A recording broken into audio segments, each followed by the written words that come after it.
Are you a brewhead? I'm a brewhead. Are you a brewhead? I'm a brewhead. Y'all are brewheads? Yeah, we brewheads. So pour a glass of craft beer, we can do this. Yeah. What's good, yo? This is C Certified Brewhead. And I am Nathan from Nathan Does Beer. And welcome to episode 202 of Beer and the Podcast Adjunct series. Nathaniel, we go to Montreal. Yes, sir. Montreal. What a city.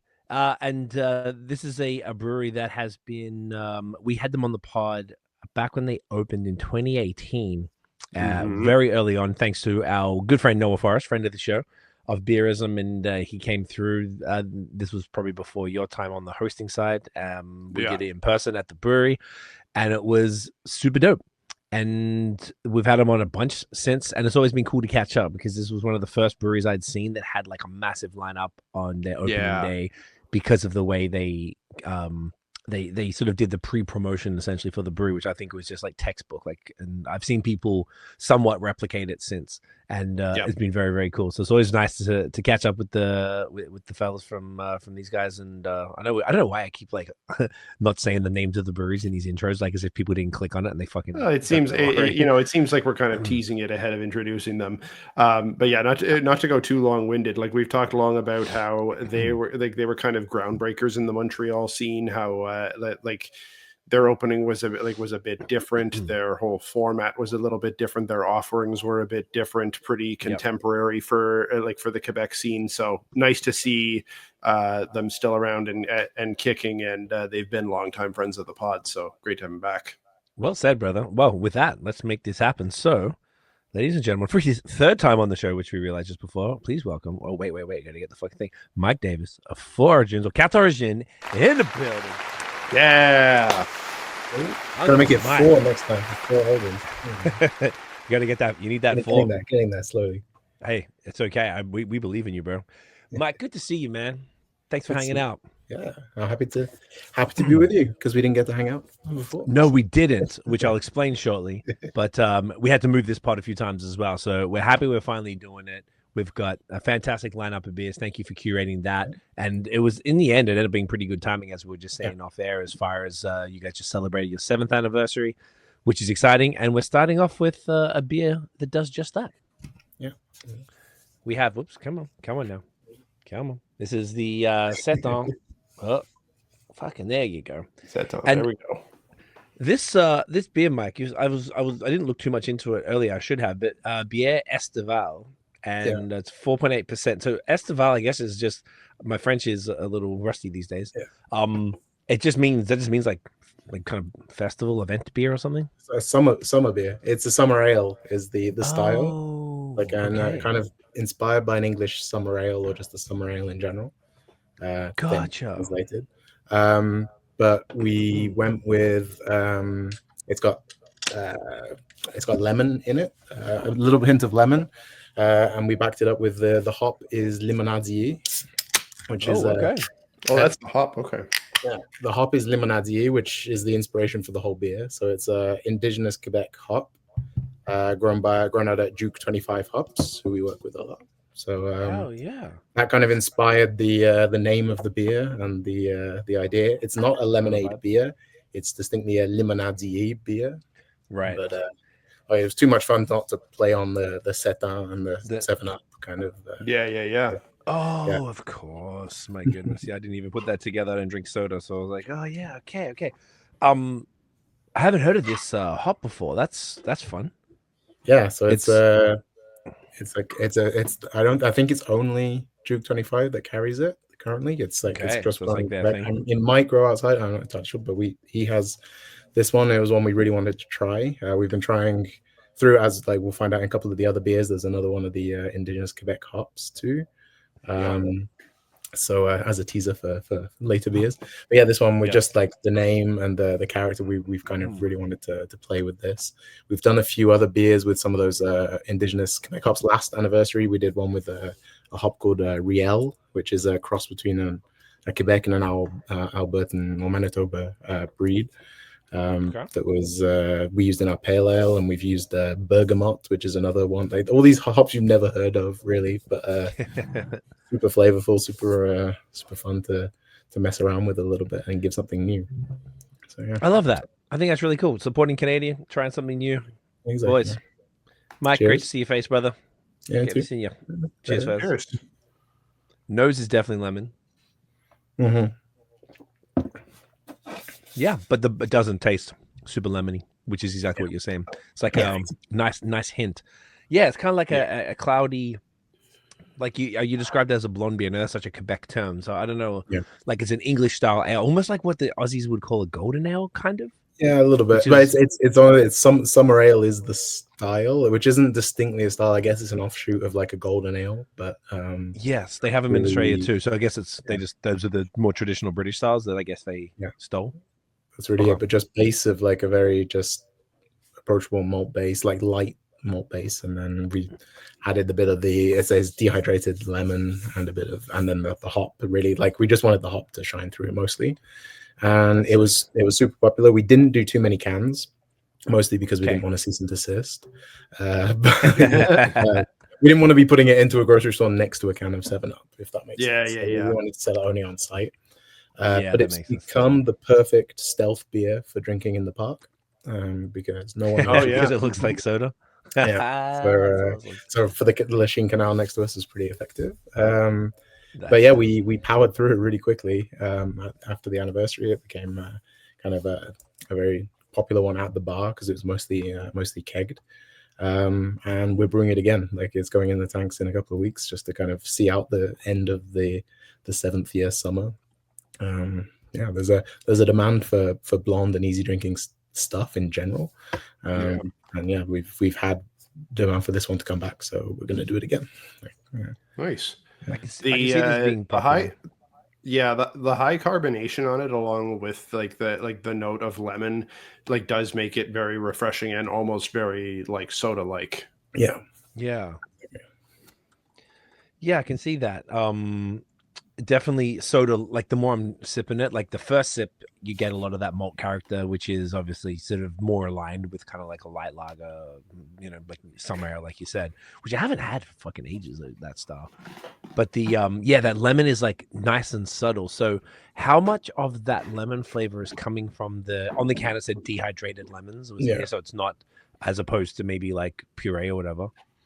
Versus the Limonadier hops themselves. Like, do they actually give off a lemon? I think now there might be a little bit more coming from the lemon itself, but on the at release, it was almost as hop forward as a pale ale. Like there was a lot of lemony grassiness coming from that. It still is like it's still very like bold there, but like straight off the line, it was like Limonadier in the face. And now it's it's mellowed in nicely now. It'll be interesting Quebec because it's going to be what? It's about 5 or so weeks that we're next coming out with it, so it'll be interesting to compare. Back on it, a second batch. Okay. That's fascinating. So what, like when it's fresh and it's got the hops, what's the, just because I'm curious, I haven't really, like I said, it's not much dissimilar. Like it's very like there was just a bit more of that like like kind of the citrusy that like and the hop side of it, like the greenish side of the hop, but also with the like lemony side of it, that kind of piques the nostrils a little bit, like the little tingle you get, like maybe a little lemon sherbet tingle in your nose kind of thing. Interesting. So does it have a lot of like what styles would you typically, I know you said that it was sort of tasting more like a pale ale, so is it like sometimes like the Quebec hops, like one of the ones we're going to talk about in the other beer, like some of them are better for, particularly a lot of Canadian hops are better for maybe like lagers or Westies or something like that. Like what sort of styles do you think would suit well for the Limonadier? Well, I mean, like it works in this like light styles. Like I think we've used it in the past in an IPA, but as kind of like alongside others. Like it wasn't our first time playing with it, but it was the first time really going solo. So yeah, I think as long as it's got like kind of a like, not so much in the West Coast, for example, like this one, I think it's like a kind of light malt base. It's better off because it's quite a delicate little like zest to it. I think I would think it needs to probably be in a lower like a lower ABV would probably be the sweet spot for it. Like no more like really no more than this, like at 4.8, but like this would work in a session IPA, something that is kind of more attuned to that. Yeah, for sure. Yeah. Interesting. Okay. That's really fun, man. This is cool. I like discovering all of this, particularly like the local ingredients as well. But just like new hops, I don't know. I guess we're all infatuated with the New Zealand hops and all these things. But obviously, with recent events, people are looking locally a bit more, and it's cool that like to be like, oh shit, there's all of these hops that like didn't know existed. Yeah, which is kind of fun. And how we ended up learning that like. Houblonnière Lupulin has like the only Canadian El Dorado, which is like, who knew that before this? Incidentally, we'll have to talk about that because we didn't end up managing to get any of it for our version of that beer because of I think they had a problem with the El Dorado actually. Like I remember seeing something like half the crop had to be destroyed. And then the other half was taken by most people doing the Glorious and Free projects. Right. But we ended up using, we'll talk about it later, but we used a hop called Hydra again, a proprietary hop from Duke 25. So it was like a juicy hop there. So he's really working on bringing forward some juicier, more distinctly flavorful. I don't know if that makes like rather than like where Quebec hops are often known for being like the C hops, the regular like bittering hops as well. That's what we use a lot in the past as well. That's how we were getting up those numbers. Like there's often Quebec hops in our new beers, and a lot of them can be used as just in bittering stuff. It's fun to then have these varieties that we can put forward up front and center, giving the kind of the flavor, the dry hop, or like something unique to it. So we had like this one, Limonade Bergamot is like a hugely orange forward one that we used in our New World saison last Saison des Cônes last summer. That was like that one again. We put forward Quebec hops in that one. So Bergamot was really orange, which went really well with the saison base. So yeah, like it's fun to have these ones that are just like give a different, unique character, but it's like distinctly from Quebec itself. Like that's sick. I love it, man. That's really cool. I like that you guys are doing that and like looking into all this stuff. I imagine it probably is a reasonable amount of research to find different hop yards because I imagine that they're not, which they probably should be, like proactively reaching out to breweries to be like, yo, we got these fun things, everyone's looking locally now, like, hey, I'm fucking silver platter here, type of thing. Yeah, I think that's the I think there's 2 now. There were 4. Last year, the Canadian hop yards? No, 2 Quebec hop grower, like main Quebec hop growers. It's Lupulin and Duke 25. What about Bastien? Bastien closed down a long time ago.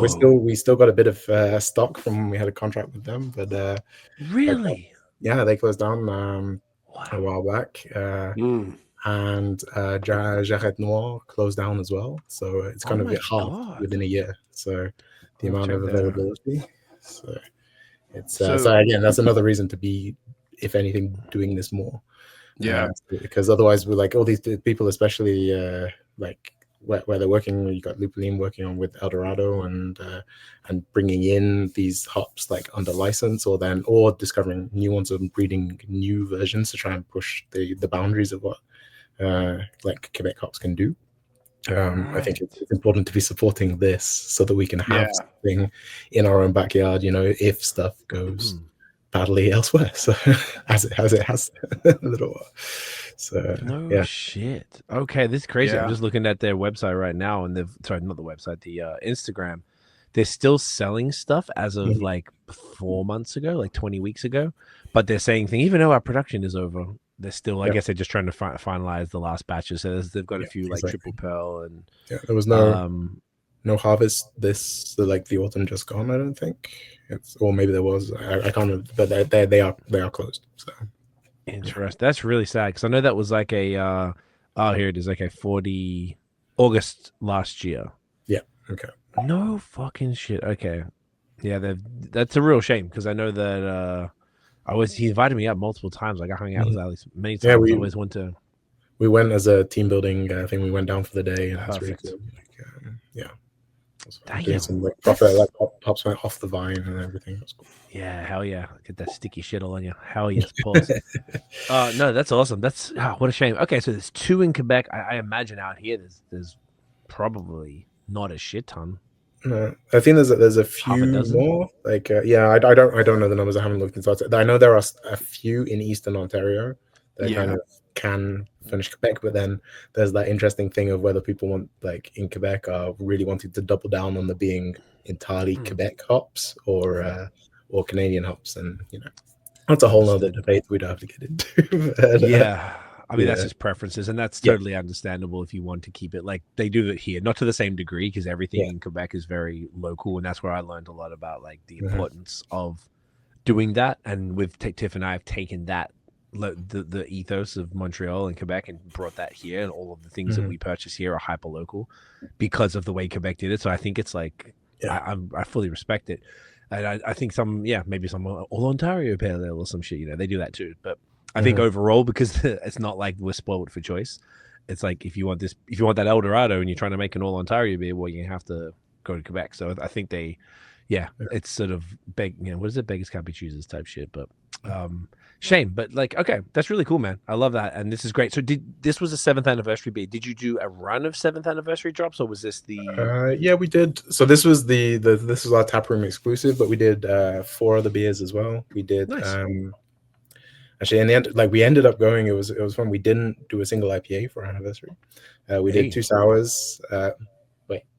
3 sours, 3 sours, a blonde, and another lager. We did 3 sours and 2 lagers. Ended up raining the entire day of the anniversary, so our lineup was very, very like summery, and it rained the rest of the month of May. But it did it ever. It was fine. It's all went well. We did a dragon fruit sour, inspired actually like by the mango dragon fruit refresher there from Starbucks. We kind of did some tasting panels of different Starbucks drinks because it's just around the corner from the office, and then decided how we'd make this into a beer. We did a watermelon and strawberry version of our goes down easy. So nice and light. That was like watermelon strawberry. But that's nice. Those are not sour fruit, so it was kind of on the sweeter side of sour. And what did we do? It's been a while now. We did a raspberry lime version of our juice box as well. So that was the most intensely sour. Like we kind of had 3 different. The dragon fruit one fell somewhere in the middle, so it was like a nice different degrees of sour. And then the lager was a Svetli Vesetny 3.5% lager that we did with Les Grands Bois, who came down for the day to brew that with us. So. Sick, man. Nice little, and we still got a little bit of it left. It's on its like last few kegs, but it's the perfect beer, like kind of that 3.5%, like just to have a couple of where you would have had one other beer. So it's nice. Totally, that's dope. I like that. That's a cool approach, keeping it switching it up when I guess most breweries would at least have some IPAs. We also had this year our anniversary, because of the way Easter fell. Our anniversary was the last week of. We put it on the last week of April. Actually, technically, we were meant to celebrate the actual anniversary is mid-April, and then we typically celebrate the week after because the terraces weren't allowed to open until mid-April back in the day. But now they're allowed to open on the 1st of April. But then we pushed it back anyway because of Easter. But that fell the weekend before our May the 4th launch, where we did the Star Wars beers. And this year we did 2 IPAs. We did a light side and a dark side IPA. Nice. So kind of having those they came the week after. It was a very intense period of planning, having to have things ready at the exact right time. Normally we have a kind of 2-week breathing space, but this one was very much like back to everything back. Needs to be ready now. So that ended up being 7 beers instead. But damn, well, that's fun. I love that. Oh, 7 beers for 7 years. I like that. There you go. Oh yeah, ultimately there. So that means I must have been there that week then, because I was there like until May 4th. I actually left on May 4th. Yeah, I think so. Which was the Sunday. Okay, so that was that time. So you must have been running around like a crazy person that week. Yeah. So it wasn't the end of the world. No, but that's cool. At least you got that done. Okay, that's dope, man. Okay, so that went well. Do you do the anniversary stuff like at both for people who don't know, I guess you got the Dorval location closer to the airport, and you got the Sud-Ouest one in Montreal. Do you do events and stuff in both, like say for an anniversary? I imagine. Yeah, it's like, yeah, we did. Yeah. Typically, the main party is always downtown because it's technically the anniversary of that location. I mean, the restaurant's been 3 years. Next week, the week after, it's around Jean-Baptiste weekend we opened. Okay. So it's it'll be 3 years, but we do celebrate in the restaurant too. This year we ended up having a bunch of birthday parties that were happening that day. So it was a very, very festive atmosphere, but it was a lot of groups coming in to celebrate for the birthday. And oh, you're celebrating your birthday too. That's fun. Okay. That's dope. But we celebrate between the two. And actually this time we ended up having 2 of the beers were brewed at Dorval and 3 of them were down at Point Saint Charles. So sometimes, often it's more Point Saint Charles are more like a innovation brewery brewing the new batches, but for some of the sours we brewed bigger batches for the summer, so we brewed them out of Dorval. Gotcha, which makes sense. I guess there's larger capacity there too. Yeah, exactly. Yeah, that would make sense. But the tighter schedule, so it's a little harder to squeeze something new in. Right, because that's keeping the flagships pumping out probably. Yeah, exactly. Okay, that makes sense. The one thing just reminded me of as we were talking about Dorval, we had our event like 2 weekends ago, and the champions from Folklore came down just for it, which was awesome. So we didn't get to talk long because you know how it goes at events, but we got to meet them. So they replay. I know that you were telling us, I think it was just obviously in Facebook chat, that you guys do a lot, or maybe even last year.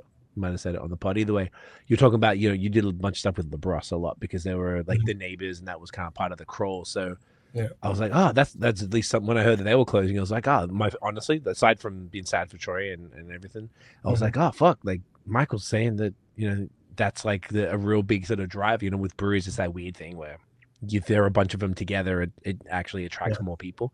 Was that sort of helpful? Have you guys, I imagine you guys have connected and I went down for that opening. I snuck out between while the kids were napping and grabbed a couple of beers, but and got to say hi, which is nice. But they're doing cool stuff. They're focusing really on, as far as I understood, on the tap room itself rather than kind of getting into the distribution game, which is a whole new ball game now. I think that what they're going for is a really cool little vibe, and I was very happy just to have someone who released an English brown ale as one of their first beers, and it was named after the Peaky, like inspired by the Peaky Blinders again, which is my hometown. So I was very happy to. Very nice to see. Okay, yes, I haven't tried the beer. They dropped us off some. I haven't had a second to try them yet, but they look pretty great from everyone that I've seen. So that's really cool. I was like, okay, that's. Good. The space that's already set up for a brewery is not going to waste, and then also there's like you got neighborhood vibe that you guys already had going. That you obviously don't want to lose that. And that particularly out there's still not really, because someone hit me up today on Instagram. Was like, hey man, my daughter's going to Montreal. Is there what's going on in the West Island? I'm like, well, Four Origins and now Folklore, and then there was Luke's as well before, but now they opened a pub in La Chine. And the demand got pretty high for their beers out of their pub. Their pub's flying. It's doing really great. But their brewery was a tiny little nano brewery near the airport. That was it was too small for them to keep brewing out of there. So they either needed to close up or expand. And actually, we managed to find with them a third route, which is they now brew their beers with us. So the Luke still is. Like, if people are wondering what think it had closed, it's just moved, and our production has moved to our brewery. So it's a fun team partnership there, and keeping the West Island kind of beer alive, which is good. Okay, so they closed down the one there, but they just moved, and now it's more like a tap room that doesn't brew. It's a pub bar, but the beer is it's largely the lines of their beers. There's a few of our beers on there, and then they have cocktails, they have everything else. They have the full license, so they can sick. Do the one. So it's a really, like, La Chine didn't have a pub like that before, so it's really become a good little spot now for there. So that's been fun. And then there was a festival down in La Chine last month. It's the second iteration of it, and we teamed up with Luke's to kind of share our tent space and kind of rep it. It rained the entire time, but it was a good fun. So okay, that's dope. But I never got down to that other location before I left because they sent me beers once or twice, and this stuff was always like solid, cool branding. Like, but I feel like they always sort of like I always forget that they were there. I never really knew where they were actually. Now I think of it.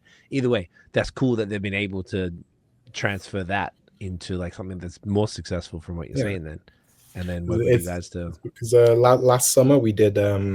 That's actually one of the other beers we got tonight came out of that beer. The Nincheri, the Italian Pilsner, came out of our West Fest. We decided to do a kind of celebration of West Island beer, which is funny because that was a year ago, and then now that we had 5 or 6 different breweries there, and then now there's there's Folklore now have opened up in time, but like we didn't think about doing it again this year because suddenly we had lost most of the people that were involved in doing it.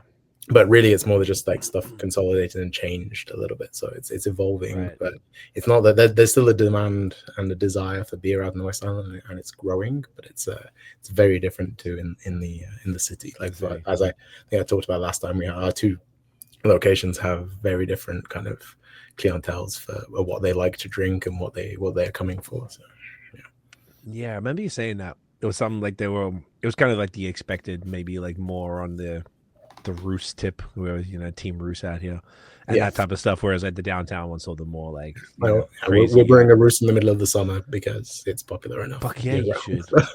You have to. It's the greatest. They're still amazing. Okay, I love that. That's dope. How you guys feel? I'm just looking at the time, and I don't know. I just finished mine. How you guys looking? This went down really quick. Let's keep it going. One step left. Yeah. So, Mike, which one? What are we saying? I know you did tell me. Just do you want to? Since we're talking about West Island, do you want to do the Italian Pilsner? And then sure, do it. Let's flip and do it, Michael. God damn it.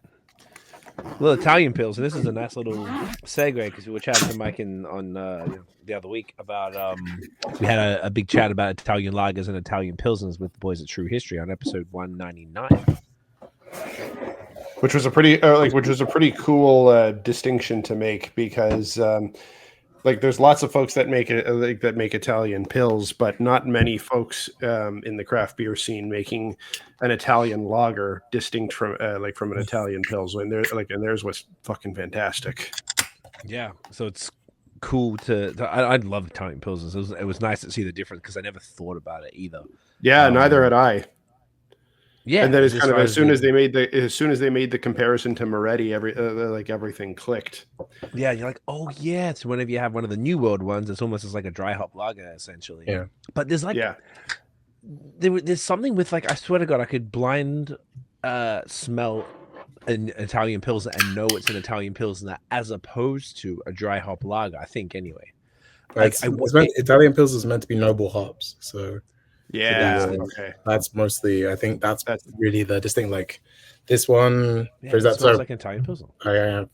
This beer is called Nincheri, which is after Guido Nincheri, who is, as you can from the glass, he's a stained glass window artist and fresco artist who worked in Montreal, kind of in the late 19th, early 20th century.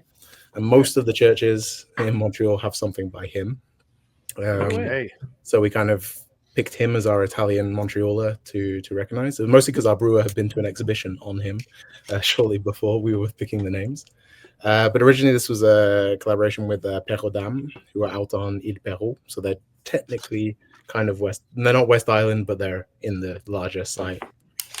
On the way there, just past it, right? Yeah, exactly. We will count them in the West Island, whether they want to or not. Okay. But the original recipe was with them. This is the second batch that we've done on of it because we just enjoyed it so much. We tweaked it a little bit, played with different hops, but the idea is it's an Italian Pilsner, but it's kind of an Italian Canadian Pilsner, a bit like Guido Nincheri himself. He was like an immigrant who came over and then became a Montrealer. So it's a kind of a mix of Canadian and European malts, and then we have Quebec, Mittelfreux, and Triple Pearl, and then Czech Saaz. So it's kind of a mix of Quebec and Old World hops. Man, so like so many Quebec hops that like I didn't know, or like so many hops that I didn't know were grown here. Like I never would have guessed that Middle Fru is grown in Quebec. Yeah. There's noble hops growing, which is pretty cool too. So it's that's very cool. German hops. So, yeah. So, okay. Yeah. I just want to write them down could you just repeat the hops really quickly one more time? Yes, there's Mittelfru and Triple Pearl, and then Saaz as well. So Triple Pearl and Saaz. Perfect. Okay. And they're all Quebec? The Saaz isn't Quebec. Okay, that's what I'm saying. Yeah, the first two are all Quebec. Yeah, okay, but that's kind of the old and new world. Just like his art was very old world, but kind of bringing it here. So he was, that was the inspiration of it. We just kind of throw everything together, and it fit nicely with the theme. Okay. Yeah, that's great. I love that. Beautiful. I'm ready Shall to we try have it. a taste? We shall indeed. Get that in you, fellas. Cheers. Yes, it smells like an Italian Pilsner. Money. Exactly what I was expecting. Once again, it's so funny. You can tell there's just something. Is there a specific malt bill for an Italian Pilsner then? There must be. I know we a water profile. Let's talk about it with the collab we did with you guys, but the yeast we used was different too. Like this one was a much cleaner. We went for a much cleaner profile here. But yeah, I'm not entirely sure on the specifics, but I know that we there must be a basis for it. But it's more like we went for like a Pilsner, like a more generic kind of Pilsner base. That's kind of the idea. And then it's always unclear what exactly makes it Italian, besides that the Italians started playing around with hops from malts from everywhere else. Like it's a style that's invented in Italy, but it's not necessarily anything to do with Italian ingredients. Right? Yeah, it was Italian brewers playing with what they had available, making a slightly, like they were dry hopping lagers before people were dry hopping lagers elsewhere. Like that's really the distinction. And who would have guessed? Because like, I mean, at least here in North America, you wouldn't typically think of beer you're drinking in Italy. You wouldn't necessarily be thinking a dry hop lager. No. Which I guess is what we were talking about with the True History Boys, as far as like all the Peroni and Moretti and all the things that you would get typically in Italy are arguably Italian lagers, and then this bad boy is. So is this? Are we saying that this is specifically a North American thing, or it's been adapted? No, it came from Italy. It's the Tipo Pils was the Italian. Yeah, that's what That's right. Okay. That's what people mean by Italian Pilsner, because Tipo Pils doesn't have the same brand or the same recognition elsewhere, but you call it Italian Pilsner. Like they said themselves, you mentioned Italian in something and you've got access to a whole community. So, yeah. Shout out to the Italians, wasn't it? Or something like that. Basically, yeah. Yeah. But yeah. So, but no, it's really, it's an Italian inspired Pilsner.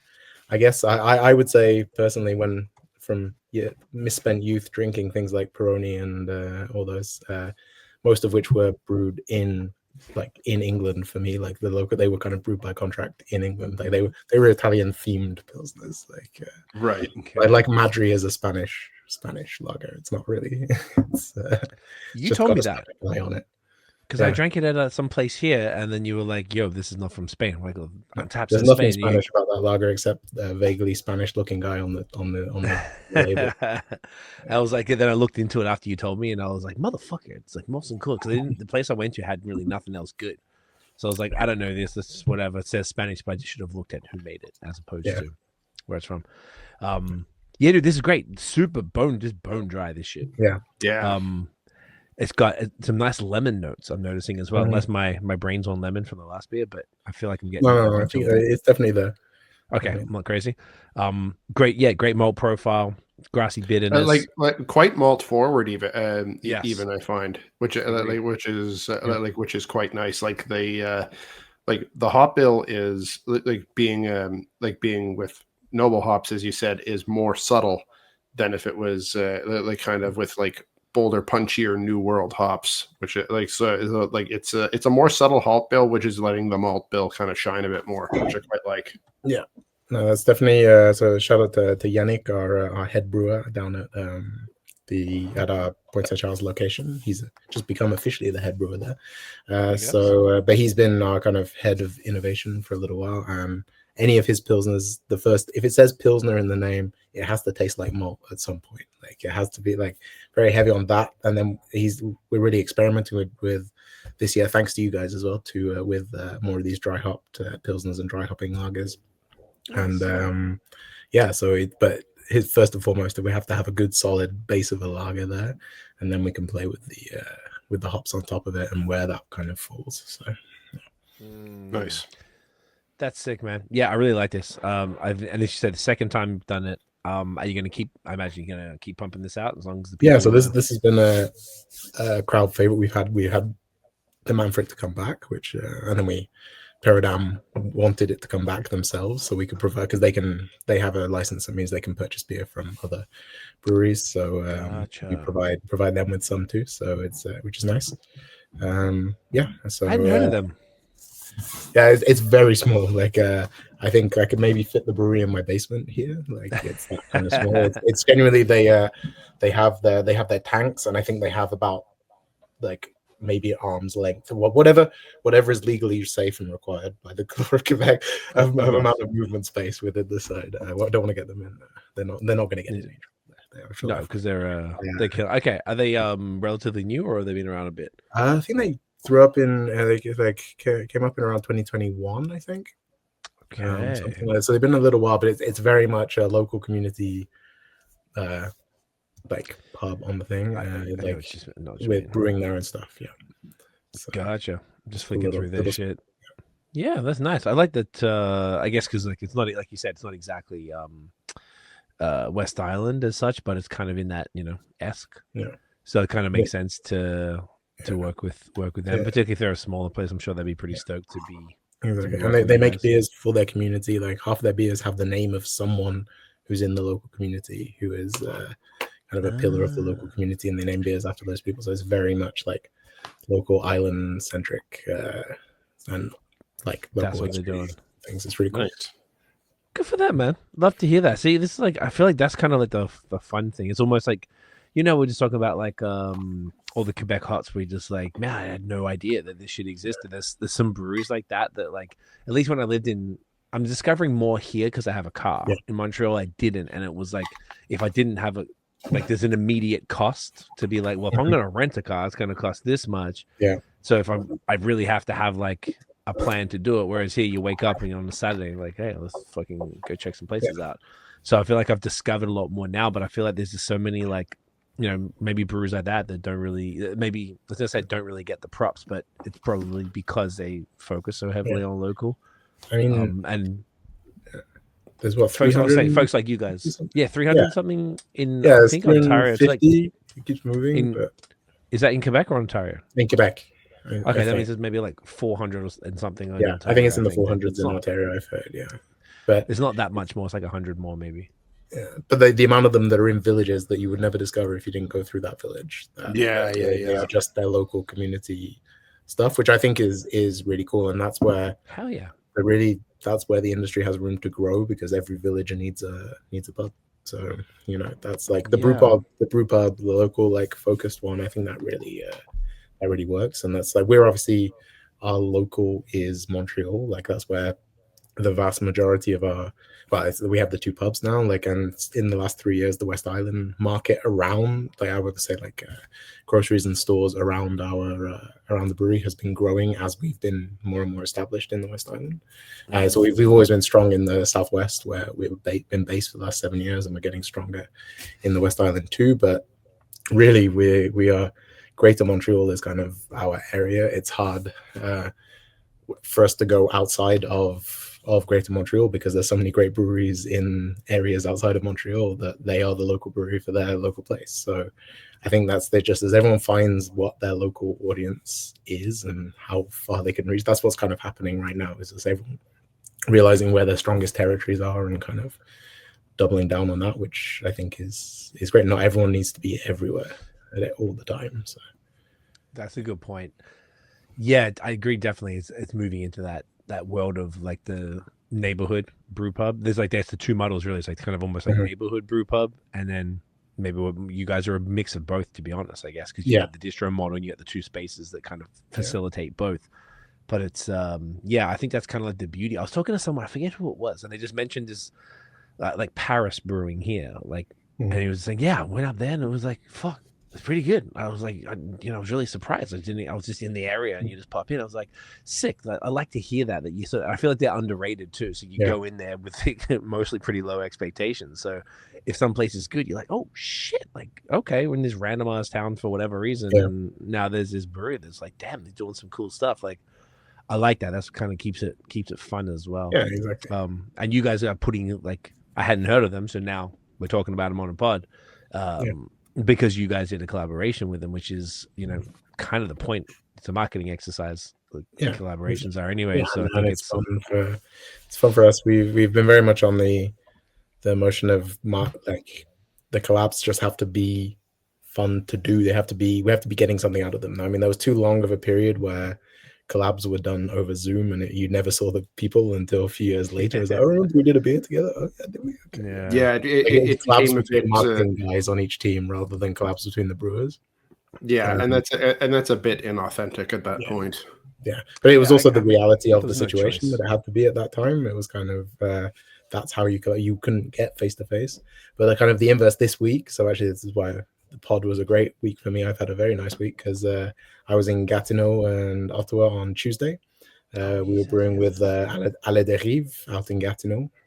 And then they came, so we drove out there on Tuesday, and then they drove to come see us yesterday. So we did a back-to-back collab. So that was fun. So we got to hang out with them for the last couple of days and really see what the difference is, because we are kind of based out in, we have some places, like some points of sale out in Ottawa, Outaouais kind of country because of We Brew Sunsplit for Dominion in the Quebec market. So that's kind of like some places that were buying that have bought a few of our beers here and there. But nice. Other than that, we don't know much about that market. So it's interesting sharing experiences of what's going on out there, even like somewhere like Gatineau that we're not present there. We are so like Montreal focused. Right. Is that a little harder to land those accounts because it's like is it like familiarity or proximity or something?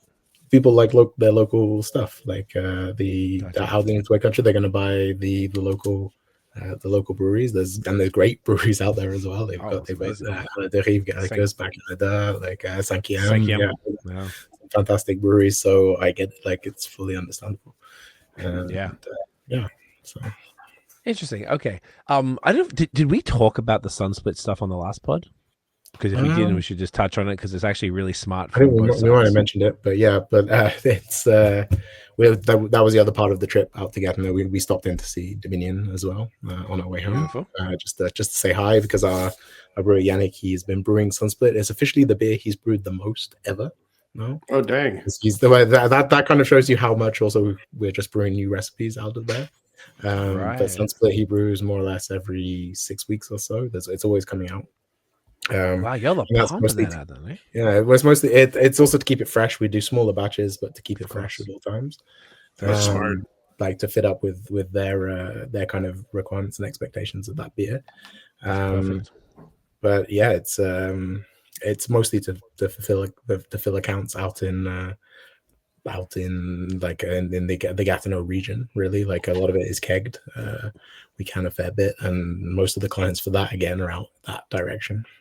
We've heard stories of people who kind of the funny thing is that given the Quebec and Ontario tax differences and things, our can is more expensive than their can. So in theory, you can drive across the border into Ontario and get it, but we've had stories of people just, oh well, it's available on the Quebec side now. I'll just If it saves them a trip over the bridge, then there you go. Exactly. So so we're providing. There's some kind of service we're providing by that. It's fun. And then we've had a few spots. Like it's funny in the West Island, it kind of does well because people know Ottawa and we're on the 40, so we're heading in and out from Ottawa, come through past there, so that's well on tap for us, and in a few points of sale around there. But yeah, it's fun. It'll be interesting to see what happens come. We'll talk a little bit about that come July 1st with the opening of the provincial borders for exchange, potentially for beer in the future. But right heard now, about this. yeah, well, I mean, it's very up in there. It's very like unclear. As But is the everything promise these is days. that interprovincial trade will be completely free as of 1st of July. Like that Get we could fucked. start selling beer in other provinces. And in theory, it's not like, I don't know when the beer bit comes in, but just in general, like that we're moving that way anyway. So we've been thinking about it because of the implications on this beer. But like, What would happen, do you think? I said that we like talking to Dominion. It's kind of just going to keep it going as the way it is. Keep it going for now and then see what happens, because it's so volatile. You don't want to like cut it off and then be like, oh shit, now it's back again. We've got the French language side of things now. We've got the cans translated. Yeah, and that's not gonna change. So the distribution networks are the same. It's kind of like that doesn't change. So yeah, I think that's the interesting thing we've been considering, is that like anyone who, if that does completely open, anyone that wants to come into Quebec, they would have to invest in translating their stuff, obviously. Yeah. So Quebec has its kind of, Quebec will tighten rank anyway, I think, just because of the naturally focused on local stuff. But then there's that extra little barrier that the rest of Canada. So it'd be really interesting to see what happens there. I'm just keeping an eye and tabs on that. That's probably the smart way to play it, especially between Quebec and other provinces, for all of the reasons you just highlighted. But I feel like this is one of those things that like there's not really much to gain by being like first through the gate with it, because we're in completely uncharted territory with this, right? Yeah. Like no one really has any idea what it's going to what it's going to look like in practice. Exactly. And I mean, coming the other way, there's been several breweries that came into Quebec like from 2018-19 onwards, and then through the pandemic. Like, I mean, Muskoka came and went for a little while. Right. We had Two Crows were in, Trailway were in. Yep. People finding there were loopholes of getting in. Collective Arts have kind of pulled back a little bit somewhat. I think they're still around, but like it's just interesting. Like it hasn't had a long-term impact. So that's what we also found it's interesting with Sunsplit. Like there is a little like, yes, there's an audience that wants it, but there's also just, oh well, that's an Ontario beer. Why am I buying? I don't want to buy that. Like it's in English. It's in, even though the can's all in French, but the name is English. Like even that we have trouble with some of our own beers that are named in English. Like in Montreal, out of Montreal, that Montreal State of Mind, our flagship New England, does not sell outside of Montreal. Firstly, because it says Montreal in the name. Secondly, because the rest of it's in English. I've been told that by a few accounts at least, but it's not that's a wide generalization, but there have been a few people that told me they didn't want to. Interesting. Yeah. I wonder if Cinquième Baron ever runs into that, because they're about 50-50 with their names being in English and French. Yeah. And I was also thinking like Mesarem too, but they're kind of in a different sphere with their status. But we're also not talking about specialized stores really here, or like we're talking about like grocery stores in the deep fair enough. Like, fair enough. Right. They don't want to order that, like, and I get that. Again, that plays back to the, we don't need to be everywhere kind of all at once. Like there, right? Obviously, you want to be as many places as possible. You want to be on a wider place, but really like strengthening where you are and making sure that that's working is what's most important to us right now, I think. Yeah. I never thought of this until you just said the Quebec thing. Like I wasn't even thinking about what we were just talking about was like an Ontario brewery, whatever, distributing in Quebec. I was more thinking of online ordering. So say if a drinker in Vancouver wants to order some Four Origins, you could ship it to them, or vice versa.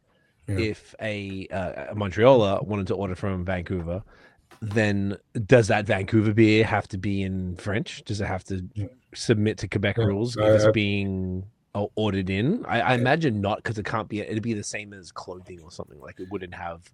If you were ordering something from the States and then they shipped it over pre-tariff time, because it's made it a bit rougher, but like, well, not always. I've checked. I checked one just earlier. There's one of my favorite brands dropped some stuff, and I checked, and the shipping was $13. But I checked another brand, I forget which one it was, another time, and it was $100 when before it was like $10 or $15.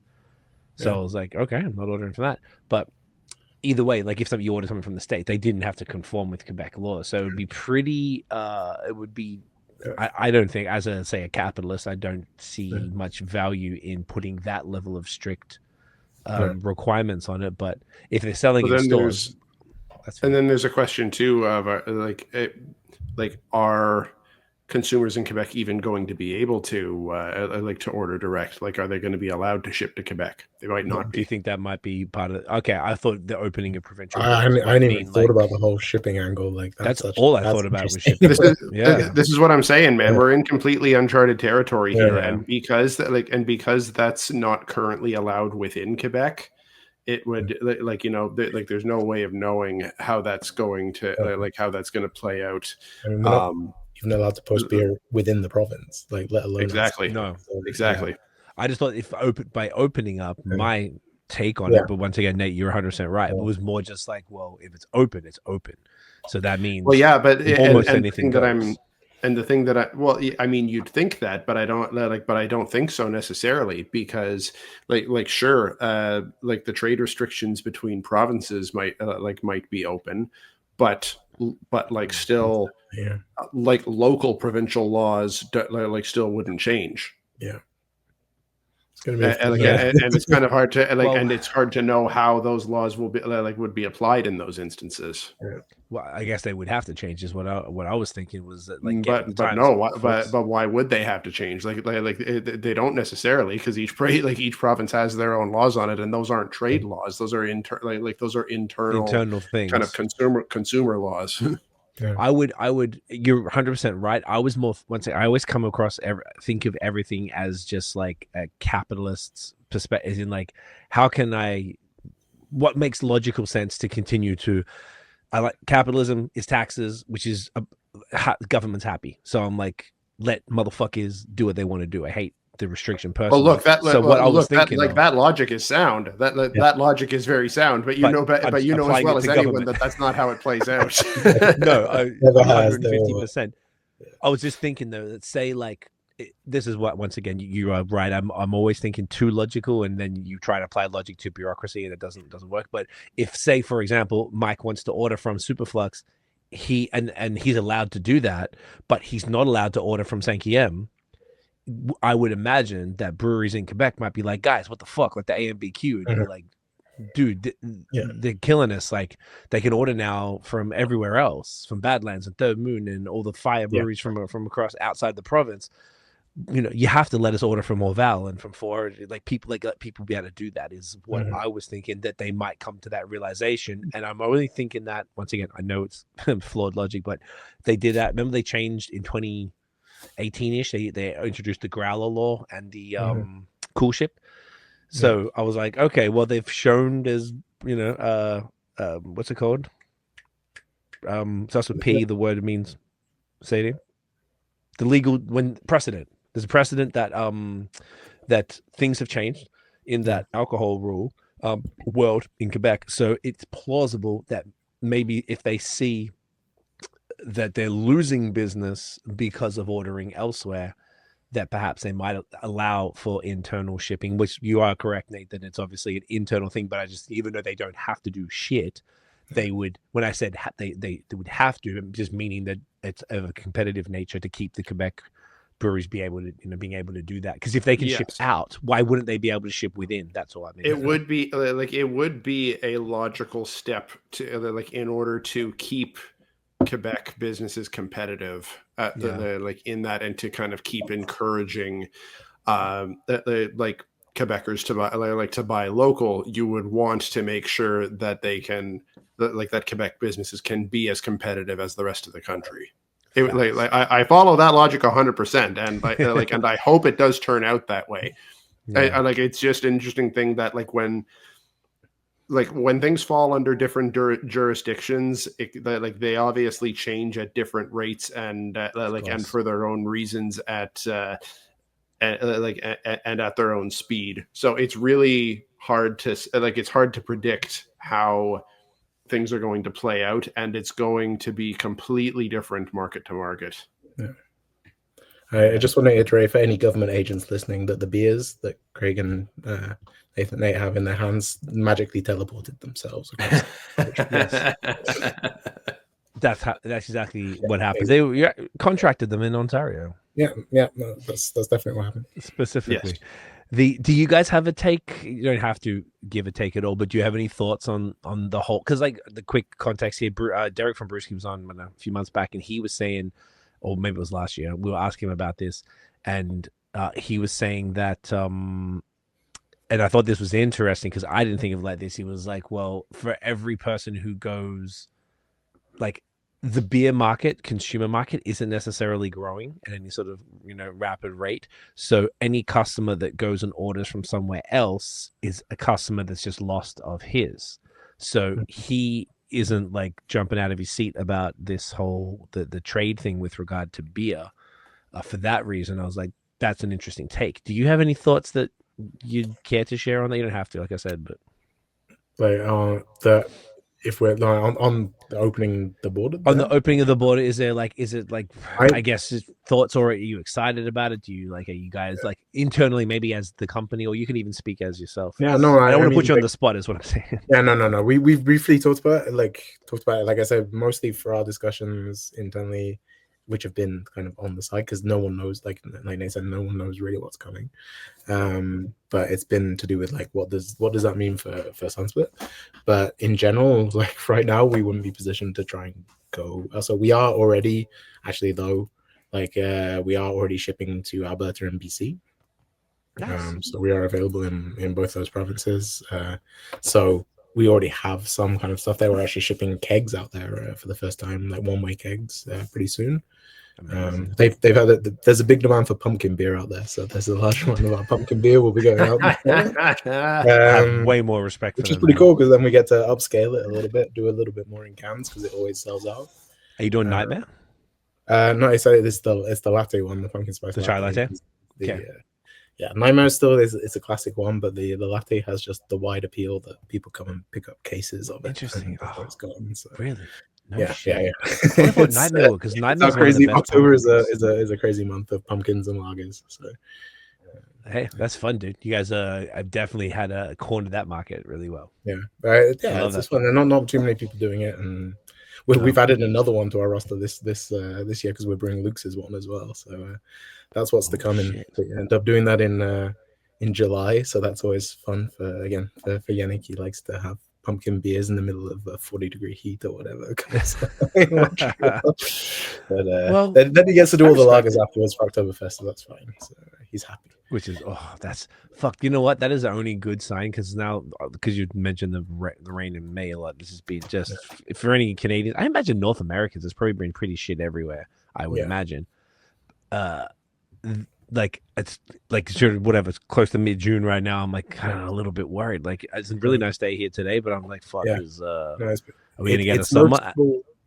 And it's noticeable in the weekly sales. It's really like interesting just how much the weather impacts, especially like I don't know if it was quite the same for you guys, but here for the last month it's been glorious all week and then rains at the weekend. So that's happened a lot. Yeah. So or it's like said it was gonna rain and then like it might rain in the morning and then it's nice. But it's just fluctuates. It's not typical June or May weather. Yeah, stuff like shifting at the tap room, like the biggest day of the week was a Wednesday because it was the last day of some for another week. Like there was 12 days of rain coming. So yeah, everyone just went out on Wednesday. We're going hard. Yeah, interesting. Yeah, that's crazy. Well, at least we have. I forgot because I'm like already. I don't know why I was just thinking to like the other day I was walking the dog. I'm like, oh fuck, like we've only got a few months of this, and then it's gonna be straight back to shit again. I'm already like paranoid about it, but then. The one good thing, the literal saving grace, is the Oktoberfest stuff, and then pumpkin. And I mean, summer. Yeah, but don't start lamenting yet, man. Like it's not even here yet. And it goes on to like October is hot now, like global warming and everything. October is warm, like Oktoberfest. It wasn't last year. No, but I guess it's still there. Like it can be. It can be. It can be. Your attitude is exactly the attitude that I want to hear. I want to see more of that.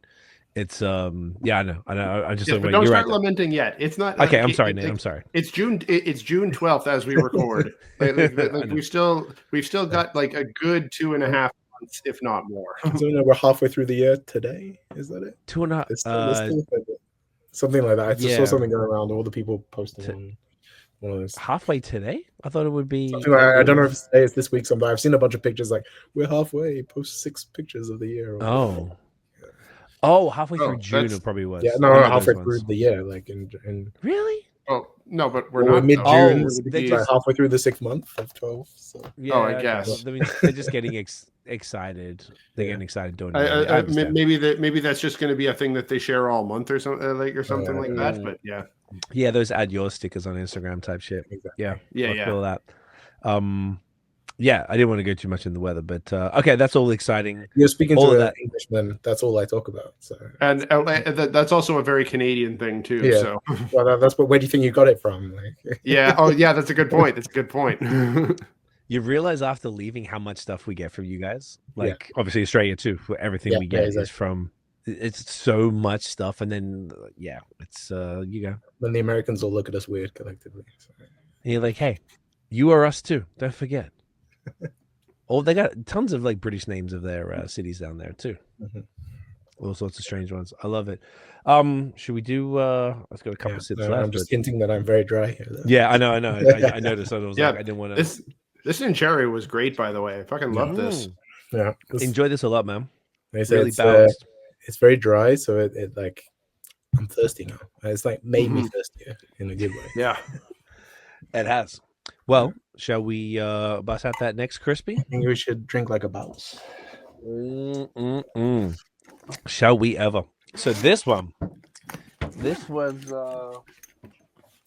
the first ever collab between Four Origins and BAOS. I guess I don't know why we hadn't collabed in the past, but we had not, and this was a pretty sick opportunity for us to give you a shout, and you were down immediately, and it was very cool. And this was a really fun beer to come up with. The art was awesome. This was Mike. This was your idea for the name of the beer, which is awesome. Which is funny because we've been not complaining, but people pronounced the name of the podcast wrong, and people kept saying BAOS. Oh, you did that too? Okay. Mostly, like it's fine, but it's like I was like, this is not really helping our cause, is it? I was a big fan of Lonely Island, obviously. So like a BAOS is, I love that. It's fitting. It's fitting.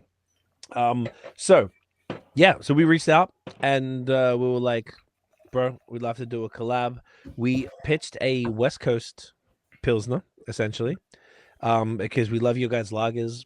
And we tried to really cater the collabs to the brewery as far as their strength and things that we really love from that brewery that we know that they'd be excited to do, and that would move. We didn't want to come up with some ridiculous ass style that like wouldn't sell, type of thing, because we know how crazy it is in this beer world right now.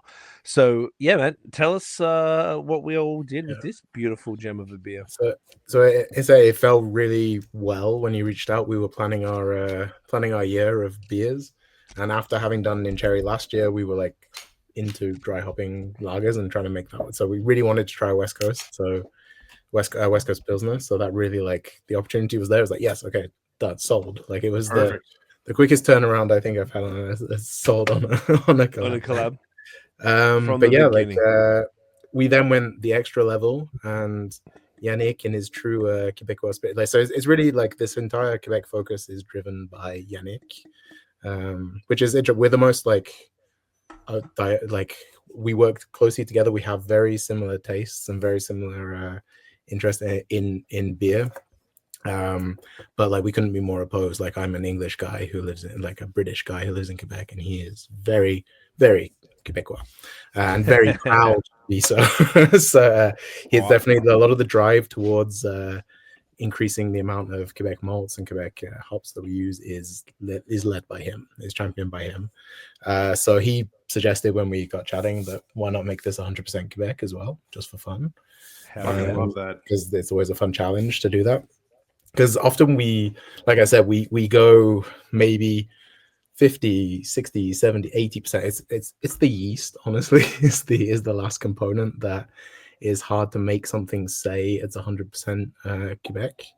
We can maybe I'll go into that a little bit after I've talked about the beer, but like that's the component that's the hardest one to justify, to make it up to 100%. But this one we went 100%. Let's sip. Yeah, let's just quickly sip, and then we'll keep going because I know you're swaff right now. Oh, yeah. bang. Yeah, she's a beaut. So all Quebec ingredients. Yeah. So we have classically we have it's a West Coast Pilsner, so we have Chinook and Centennial from Duke 25, and some Cascade from Bastion. Rip. Bastion, but we had some in stock still. But then the interesting little one that we like, another twist we throw on it is we put in a hop called, in French it's called Mackinac. I understand that in English apparently we pronounce it Mackinac or Mackinac, but it's a area in Michigan. Like it's when I was studying my history side, it's an indigenous word. It's an indigenous Quebec hop as well, but it does grow in Michigan as well. So I don't know who had it first, but still, it is grown out there. It's just this another interesting little hop that no one knows exists, but has some kind of West Coast characteristics, but with a little bit of extra, like it's spicy and piney, so that's why it comes out there. And so we threw that in to see what it would bring, just a little extra twist. The malts are malt brew and inno malt, who we use heavily. Like we're up to, just in general, out of our Point Saint Charles brewery, up to 60% of Quebec malts in all of our beers because of those guys. And we were with also Malterie Côte La Flamme as well for a long while. They burnt down, sadly, last year, but I saw recently they're coming back. Like they've rebuilt. So we've good for them. So that's cool. So we have a lot of malt suppliers, which is great. And then the yeast is from Le Labo. So we went for a classic German Pilsner yeast for this one. And yeah, the base that Yenny like I said, he's probably wanted this to be a Pilsner, like a German Pilsner that tastes like a German Pilsner with West Coast hops. So like he really wanted to find that like fusion and the balance between that the hops don't go over it. Like maybe that's where we can get into the West, like the dry hop Pilsner kind of debate, because a lot of people go with the like cleanest Pilsner possible, so that it's just like massively hopped. And it's one of those, like, that's where you can throw into this discussion cold IPA. Where does that land on the dry hopped lager kind of scale? Like it's not, obviously it's not lagered, but it's in the same kind of scheme of things. We really like an IPL maybe. Yeah, IPL, like exactly. But that's what's the fundamental difference is so minute in technique between a cold IPA, IPL, and then a dry hop, like a dry hop lager, and then spin out dry hop lager into West Coast, into Italian Pilsner. Like it's all of these things. It's ultimately marketing at the end of the day, but it's true on the hops. I mean, they're markedly different beers, though. Like they're very different. Oh, for sure. The Italian Pilsner and this one. Exactly. Oh, you kept a little bit to compare. That's, just a little bit, because I was like, this one's definitely a bit more. The base is a bit breadier. It's a bit like I was saying with the yeast that we picked, because the Nincheri had a Quebec yeast as well, just by default. But he picked a cleaner one from the Nincheri, and this one has a bit more of gives a bit more of a mouthfeel. There's a bit more breadiness, a bit more like a little that brioche honey vibe that a German Pilsner goes for. Yeah. Plus then you get that cut by the bitterness of the West Coast hops. So it balances it nicely. So would you say it's a German style Pilsner base? That's the thing. Okay, because it's like that's the idea. Okay, I love it. So it's definitely like a Pilsner in the sense it's got more bitterness than say like a Helles or something like that. It's got a super cool body where it's like sharply carved as you would expect, but it's also this like creaminess. It's like got a bit of haze to it. So I wonder, that's from the dry hopping, I imagine, the particles. Yeah, and the yeast itself, and the yeast is delivering that. Okay. Yeah, but it's the action of it together. But those hop oils plus the not so cleanish yeast plus the it's still it's a little compared to the Nincheri is like transparent, and this one is this is quite cloudy. Yeah, cloudy is a good word for it. I think that's what really builds to the body, which adds to that like I said, like bready. There's slightly chewiness to it in the good way. Like, Yeah. The little chewy's not Meraki bad. head as well. Like it's one of my favorite. Yeah. We actually ended up having this on at our anniversary because it was ready at the time. And You Oh, told nice. me when I was in town, I was kind of pissed. but it was it was down as, we have it down as West Coast Pilsner.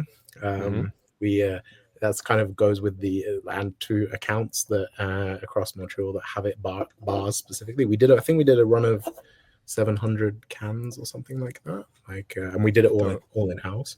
But for the kegs we called it West Coast Pilsner called West, just because like a BAOS, we weren't sure the joke was going to translate in the same way. But like it's gone down well collectively, and everyone has enjoyed this beer. So.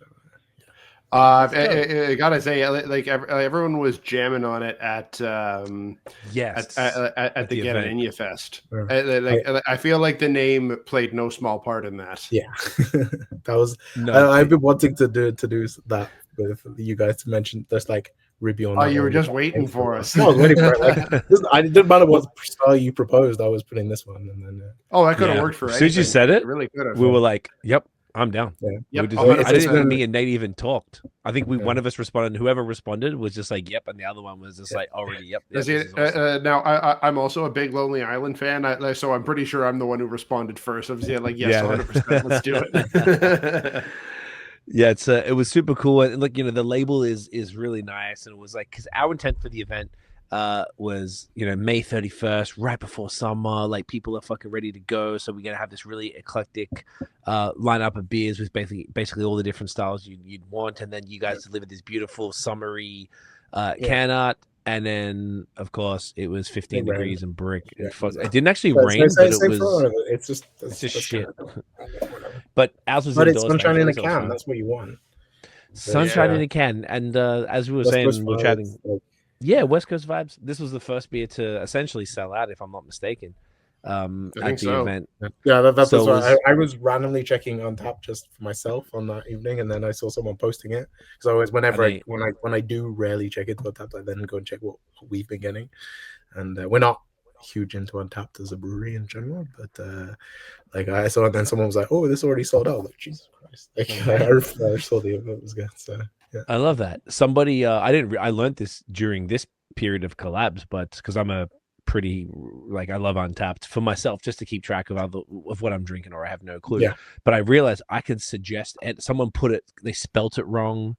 Yeah. They put the wrong stuff, so I was like, I went in, I added the because I had the label in my phone, so I was able to upload the label and then suggest the name. And when I checked into it right now, it was like, obviously it's a 5 stars, so don't even question it. But they accepted all my stuff, and now it's done properly. So I was like, I hadn't seen it since. To tell you how much of it, doing the marketing wise, I can't log into our Untapped account, so I use my personal one to create beers occasionally. I'll do that. Okay. But we're lucky. It's funny enough. You didn't do this one, obviously, though, because you would have done it right. Most of my new beers are created by the mobile canning team. They come in, and one of them is ardent untapper, and he just likes to, whenever he gets the low fills, he likes to upload the picture. He's always the first one to review a new beer. It's quite fun. Okay. But that's someone doing my job for me, so I'm happy. That makes complete sense. I'm seeing what you're saying here. So Skylar was the one. He said there was a reason it was one of the first to sell out. That's what I saw. Yeah. So he was one of our volunteers. Shouts to Skylar, who was pouring. So he was like on top of shit all night. He was such a champ. He was even really funny on top of everything all day. So much so, Mike, you'll appreciate this. So he was working the bar. He's like a mod at the Toronto Craft Beer subreddit. So he's been super supportive of everything that we've been doing. He volunteered for both sessions. Okay. It was such a great attitude. And two of my friends told me, they were like, "Bro, there's this guy, one of the guys pouring. Every time they give you a beer, he says, 'Get it in ya.' Did you make him do that?" I was like, "No." And I found out later that it was him. So because he was just, that's very funny to me. That he was like, "Hey, have some like a BAOS, get it in." Yeah, it's like, fuck, man, I like dedication. But it was great. Like a BAOS. Yeah. That's been the fun. Commenting on anyone that tags it is just like when we're and you guys like just pouring beer like a BAOS. Just doing my little Lonely Island reference. There you go. See, that means that the joke did translate, which is nice. That's what I've been doing. Just my little comments. It's all my comments already written for me. It's just you're already sorted. But it was very cool to see it go down really well here and at the event, and the people get to try it. It was important to us to have like breweries that meant a lot to us to have it. So it was very cool that you guys were down to do this, man. So we appreciate it. I'm very glad that once again the beer magically teleported itself across to. I don't know how it got there legally, completely under the rule of the law, just because that's how we get down. But sometimes when you want something to happen, you just manifest it hard enough, and it appears. Like, I think that the three of us just focusing, but it's like, make it happen. Oh yeah. But it was awesome, man. It was very cool to have done this. So this is a great beer. So if people can come to the brewery, if they go to either of the breweries, it's available on tap and in cans still to this day. Okay, so, amazing. And it's it's called Like a BAOS at the brewery. Like a BAOS, the cans Like a BAOS, and if you're not sure, it's West Coast Pilsner. Same thing. Okay, so if they see it elsewhere, like on tap somewhere, that's what it is. And it was just exactly the caution with the French. It will be both. Like they'll probably be both, but bit of a mix. Okay, do you give them the option to be like, hey, this is what it's called, but if it's not going to work, just call it, Pilsner Côte West, whatever. Yeah, it'll probably be both on tap by now. So, but yeah, like a BAOS. But some people will object to it as West Coast Pilsner, but gotcha. That's fine. Well, either way, the beer came out fantastic, and it's a beautiful thing. Sure, it's a beautiful. I gotta say, too, this Mackinac hops that added in, I feel like that added a kind of like floral aspect to it as well, which is like quite unique. And but also very fitting. Like, there are some West Coast IPAs that have that floral note to it as well. Yeah. It's like a subtle thing, gives it layers. Like, I think it really worked. No, I think we're keen to use this hop again. Like the Limonadier. We'll try the Hydra and make the next beer possibly. Yeah. Shouts to Duke 25, man. Just like, let's keep rolling with the Quebec hops. Like, we're kind of getting to the point where we almost need to have a Quebec IPA, or like single flagship Quebec IPA, series rotating. Oh, okay. Yeah. Is there how many Quebec? I mean, I don't know if we know this. Like, how many hops are grown in Quebec? Different varieties. I mean, is it like in the 20s? The biggest would be checking. Like, I think there's at least a dozen. Like, either because it's Duke 25. So shout out to Phil if he's listening. I have not met and discussed with him, but Yannick is a big fan. I'm running Duke 25 there, but they have a variety of like their proprietary ones. They have the indigenous ones, and then they have Canadian grown ones. Like, they have a good selection. If you check on their website, like it's pretty impressive. Like, when we're thinking about a new beer, I'm often going to his website first. Like, okay, what are we throwing in there this time? Like, what are we playing with? He has 20 hops as a sections, our hops, and then hops from our farm. Yeah, and there's 20 proprietary ones as well. How do you know if it's because it's like they had hops, American hops? Oh, our proprietary, is that over and above?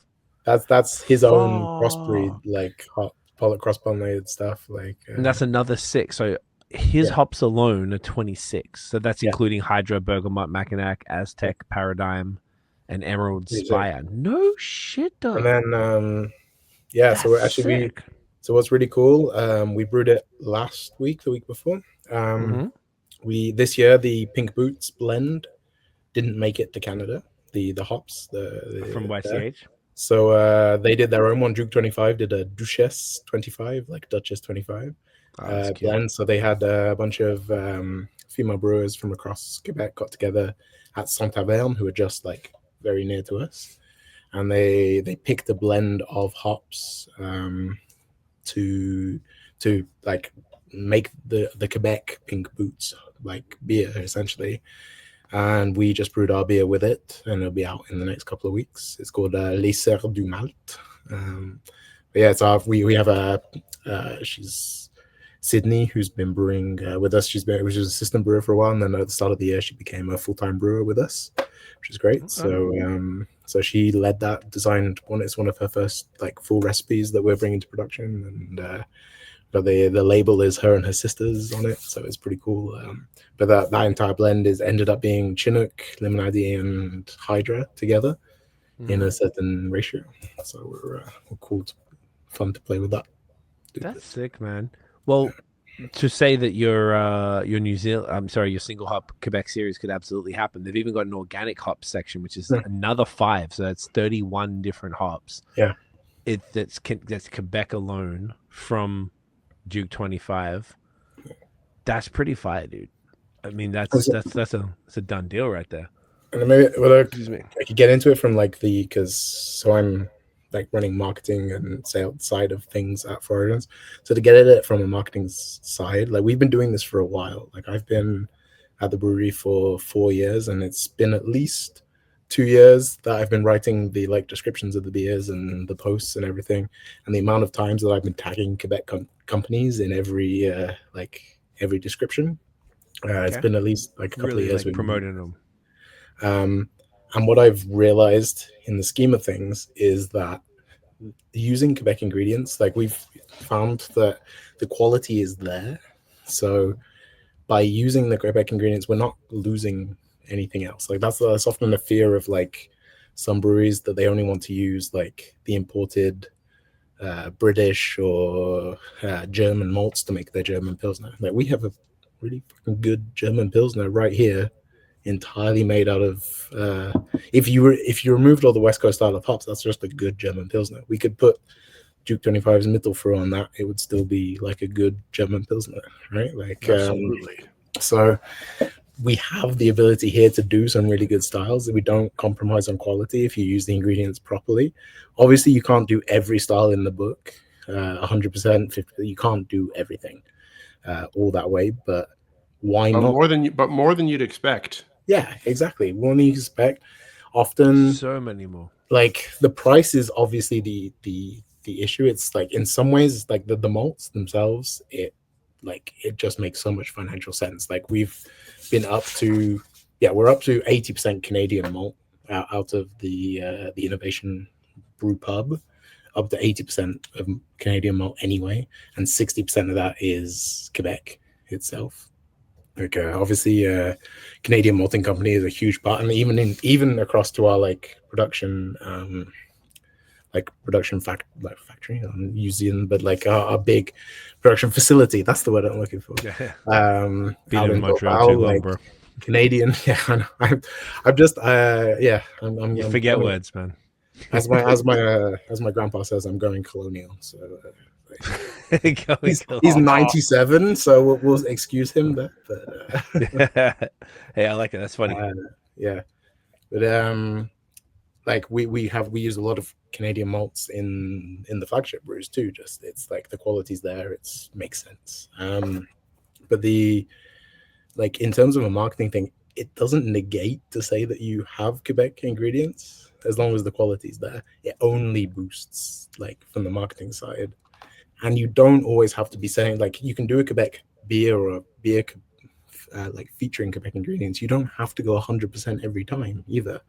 No. Like, if anything, actually going 100%, there's not that. It's like a marginal gain to like going 80% or 50%. Like, just shout out your local producers when you use them. Like, I think that's just cool. Like, even if you're throwing in some Quebec hops because they were slightly cheaper into the world to bitter it, like mention it. Like it's cool. Like that's a great point. Like whatever component of it is a local business, so like a Canadian grower, a Quebec grower, like absolutely shout them out. So, like it's just even one of those things of like now someone reading this post knows that Duke 25 hops exists. Yeah. Like that's that's a benefit there for sure.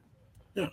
And then we can bring these new like flavors and these niche things. These exist. Like so I was saying earlier, the yeast is the hardest part to somewhat justify just on terms of price. And then like I said, that's the extra bit of the beer that like especially when we harvest a lot of yeast. Like we're very efficient between the two breweries. Like we did have today a horrendous explosion of one of the brinks just through yeast absolutely everywhere, but that's because we're harvesting and it's a living thing. Yeah, unfortunately, Yannick had to deal with that this episode. But that's the thing. We are sharing the yeast, we're using them, so obviously it makes sense to have we can't always fit in a new strain of yeast here and there, but when we can and when it makes sense, and when we know we're going to be able to propagate it and make it live through a bunch of different beers, then why not? Like we talked to Dominion while we were there this week, and we're going to swap out the yeast strain that they typically use, the juice strain, for the Quebec version, Juteuse, which is the same strain, just propagated and made in Quebec, and it's on a lower price because it's not from the US. So, and they were like, "Yeah, go for it." Like if that makes sense for you, that makes sense for us, and then we're closer to supporting something local. So that's in their ethos, that's in our ethos. So. They didn't like, and that's their flagship product that they are happy to do that with on our Quebec side of things. So, yeah. Something that we briefly talked about off air on this topic. You were talking about the numbers, like 60% of your production is the Canadian malts. Sorry, 80%. 80% Canadian. 80% is Canadian, and then like 60 and 60 Quebec. Like that's roughly what we calculate. Okay. Yeah. So let's talk on the Canadian level. You might not have the answer to this, but this is more just for other breweries listening, because obviously this year 2025 has been the biggest focus on local across the across the country, and that's hopefully, I know it's Nate mentioned that Houblonnière Lupulin, who essentially threw Glorieux and Free, from what I understand, almost closed down, and because of that initiative alone are essentially now back up and doing their thing, and they've got orders that they can barely keep up with because people are looking to support local. And those numbers that you gave are extraordinarily impressive as far as the volume of local stuff. I was curious if you had any thoughts, and you might not have the answer, but what would be any barriers to going full balls to the wall, aside from the obvious, where if you have a Citra IPA, well, you have no choice, or if you I think IPAs are going to be the toughest ones, where maybe you could go all local malt and yeast and obviously water, but then the hops are going to be coming from New Zealand or from PNW. That aside, are there any barriers to stopping breweries from following in your footsteps and getting into it? 80% is amazing, like such great numbers. And like, especially I would be, that was before all this tariff talk. I calculated this back in February, the 80%. And like I say, this again, just the point, this is our small batch brewery, so it might not make financial sense on a greater scale. So it depends on use as much of Canada Malting Company bags are absolutely everywhere now in our production facility too. So I know we use a lot. I don't know the numbers, but in our small batch innovation stuff, I think that number, the 80%, will be way higher by the end of this year. Just because we've really doubled down on it. There's, and even things like now in a malt just came out with a pale mild malt to make English beers, so we don't need the English malt to make English beers. There's local variants, there's local, that's the kind of the gaps that we're filling, the gaps that might exist, but there's anything else missing aside from those hops then? So you talking, is there major malt gaps where there malt is our easiest thing to to fill. Quebec has really good quality, and reasonably, from what I said, reasonably priced, good quality malt that makes a solid backbone. All of the beers we've drunk so far have been Canadian malt. The Seton wasn't Quebec malt, but it was Canadian. But the other two were Quebec malt entirely. So to make a pilsner, and two types of pilsners out of just Canadian malt, and they're fucking good pilsners. We have, hell yeah. We have solid malts, and you say it's malt forward, you're tasting the malt that was grown within your province, which is pretty cool. So that's very cool. Yeah, it's there's a terroir aspect to it. We're not just putting in I've heard of people brewing an Italian Pilsner and importing a special Italian malt, even though Italian Pilsner is not made with Italian malt in Italy. It's because it's this kind of chasing authenticity, but it's you can also styles on names are marketing. Like you can do an Italian Pilsner in Quebec and it tastes good. Like, you know. And there's Italian Quebec people like Guido Nincheri. Like you can name it after. So, yeah. Which works perfect. Okay, so it sounds like there's, for the most part, there shouldn't be much, once again, outside of the world of hops. But the main barrier probably at the end of the day is price. Like it has to be that's what I was going to get to. And that's where the yeast comes in. Like yeast is expensive in general. I heard we've been good. We've moved a lot, though we are moving more towards Quebec-based yeast or Canadian-based yeast if we can. And like it's really like trying to get the most life out of it. That makes it financially viable as well. Like it creates. We can do it. But you have to have foresight for what you're doing so that you can propagate that yeast and make sure it works in the most amount of beers. And sometimes it's just the American yeast is classic for a reason. It's easy to work with. It's like easy to harvest, easy to reuse. So it ends up going into a bunch of beers because it just like it makes sense. So that's a hard like Quebec hops too. Like just on hops in general. Sometimes you just need Citra. You can't, and we don't grow that. Yeah. So we'll get to it. Like we wanted to brew a beer with Galaxy. We just love Galaxy. Like it's killing right now. You can't get that as an Australian hop. You have to get it from somewhere. But we got it through a Canadian hop supplier. So at least like we're doing that part. So, yeah, and I feel like there's like that's actually a cool way to do it. Of like it's a great the next best thing. And when there's like proprietary reasons that it can't be grown here and terroir reasons that it can't be grown here, that's like, all right, cool. But yeah, I was curious to see, because if you guys are already like walking the talk type shit and doing that, like you said, pre-tariff, like as of 2024 type thing, excuse me, with those numbers of local ingredients, then I was just curious if there was anything that would hold somebody back. So it's really like, if you're a brewery and you're looking to invest more in local, it's more just like you probably got to do some research. You probably got to like Google around, ask your friends at other breweries and be like, hey, who are you using? You drop so many names on this pod that anybody in the country, I'm obviously outside of Canada too, but I mean, and you can order from that, you can post legally across borders. So. Thankfully. Not the finished product, but you can do the hops. Not the finished product, but exactly the things bit by bit, absolutely. Basically, all of the individual ingredients. Just you brewed it yourself at home. That's what we did. Yeah, we just made a clone of it. It's pretty sweet. Me and Nate both are very avid homebrewers. If you hadn't noticed, Mike. And we've both got label printers in our offices, and a lot of silver bullet cans and great canning machines too. Yeah.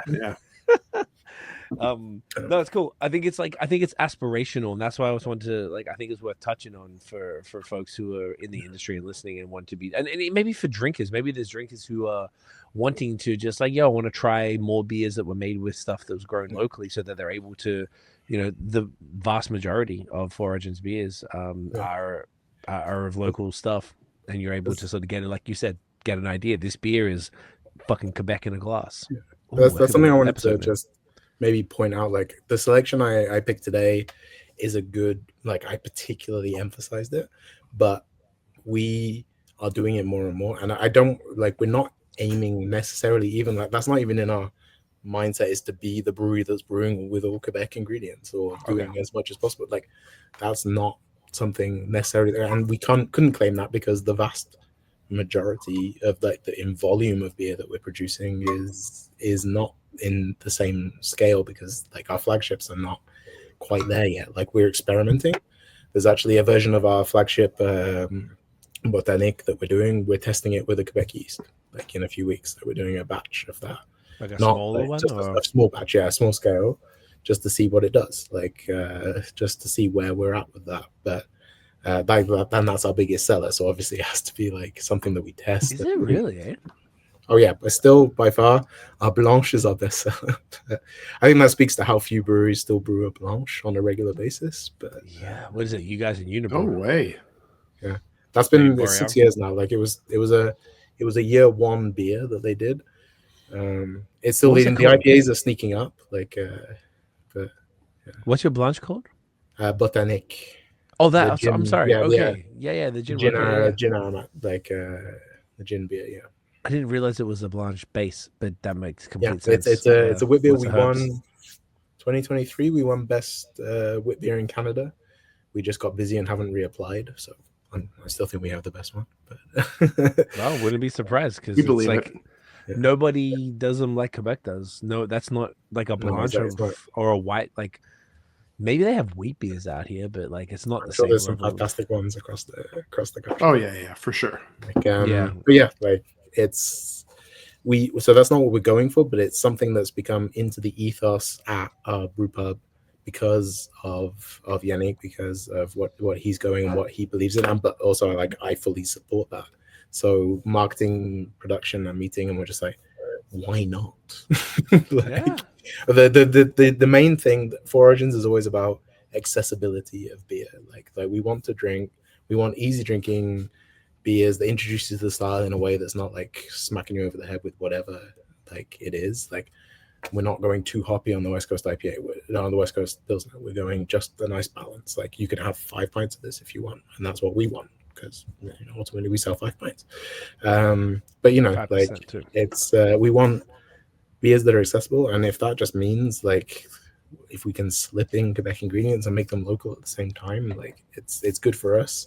It's good for the local suppliers. It's good for the customer, and they like it. Like that's what matters. As long as it's drinking easy and it's a good beer, like what does it matter? It matters where it comes from, but at the end of the day, what does it matter? Like it's a good beer is a good beer at the end of the day, and we just want to do our little bit to support local.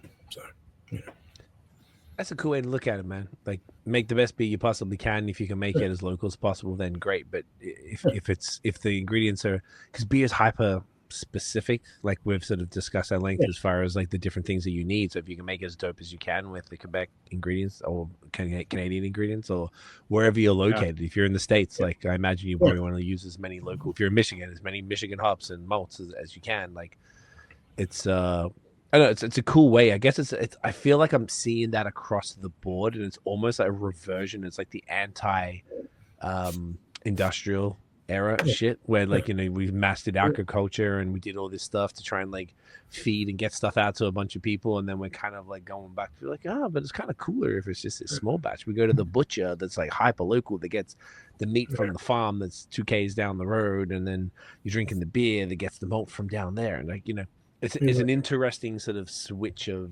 perspectives from people going from like tribal to whatever hundreds of years of larger things, and now we're like, maybe it's kind of cooler if it's a bit smaller. Yeah, but it's like at the same time we're not opposed to. We want to do more New Zealand hop beers. Like we did an IPA for a local store that was Nelson Sauvin Motueka, and it just flew. Like I've never seen someone in one store sell so much beer in one go. So we're brewing that again. Like, but it's fun. Like we want to play with more of these hops, but why not? We'll throw a bit of Quebec malt in there. Like why not? Like, it's good. It's a good backbone. It's a good Absolutely. Yeah. So If it works, man. Like it's cool, but it's like I think you guys are just a great role model for, like you said, that you were doing, which I didn't realize, to be honest, that you were doing it pre all of this stuff. So it's absolutely, we've doubled down on it, obviously, like a little bit. Like there's a bit more of that, but it was just happening just by will, like of desire to do it, but also I was gonna say, where did that come from? Was it just Yannick wanting to do it? Yeah, more or less. Yeah, he's just like, fuck that, Quebec, let's go. Like he's just doing his thing, like and I fully backed it, like, and that's where we've been with it. Like it's as long as it makes sense, then it makes sense. Like, and he'll be the first to say when it doesn't make sense to do a beer in a certain way, like to use those ingredients. It comes down to, will it taste good, and is it financially viable? Like that's where all beers comes down to at the end of the day when you discuss with marketing. So like yes, and the accountants will be like, exactly. I don't know about this one. Yeah, no, that's a great way to look at it. Always say that. Doesn't matter what the beer is, they always say that. That's true. The accountants can fuck right off, is what I'm saying. Well, Well, maybe not, but you know what I'm saying. Mike's a very nice guy. Give him. Another Mike? How many mics? But the other, no, as in the other one. He is our. Oh, he's the accountant. Oh yeah, he was originally an accountant, and then I didn't know he's that. the money. He's Mr. Money. So, Okay, big ups, Mike. I love him, the pun master. Yeah. Is he still on that? So we had a comedy night last Saturday, and he did his first stand-up set. How'd it go? 5 minutes, and he did well. We have it's a free comedy night, so the crowd is always hit and miss. But like, you know what I mean? Like some people are there and they're like, oh shit, a comedy night, and some people are there for the comedy night. But he powered through for five minutes and did great. Like it was fun. Was it puns? And it was not puns. That was the key. He had a wad of puns. Like he has a calendar of puns that I get subjected to most days because my cubicle is in front of his office. But he was going to hide a stash in his back pocket, but he decided not to and just go fully off the material. That's amazing. Good for him. You know, as soon as you said that, I was like, oh, that makes sense. Yeah. I can see him doing it. I feel like I could. Good for him. Get out there, pun it up. Beautiful, gentlemen. Incidentally, that's another thing. This was a pun, but in the scheme of things, we're gradually moving away from the pun, the pun game. Slowly. Yeah, slowly. We're slowly maturing as a brewery and maybe maturing as people, but less now. Yeah, I was gonna say maybe. Don't force it. Still did a Lonely Island reference for a beer. Yeah. The more ridiculous, the better. We're drinking. We're getting drunk. Exactly. Shit. Fuck it. I think it's fun as hell. This is awesome, but it's so nice to drink this again and to kind of talk about it and you know, think about it a bit more. And went down a butte. So by the time I'm glad all you Ontarians like that Quebec beer. So was like, dude, that's what people came for. Yeah. No, but that's what. But like, I like fully Quebec beer. Let's do it. Oh, actually, fully Quebec. Yeah, that's a good point. Yeah, no, people were like moist for the Quebec stuff, like the Quebec and the US stuff were like we're rare. Is that they were back to that point? We have like it's the scarcity stuff. I think that's what will keep it strong anyway. So as soon as if the floodgates open, then it's a whole mess. So. But I do think also that the name was pretty brilliant, and I think some people were keen on it for that. So props to you for that. Yeah, big ups. I think people got excited about it, and it was just like, because was it a keg or cans? No, it was cans.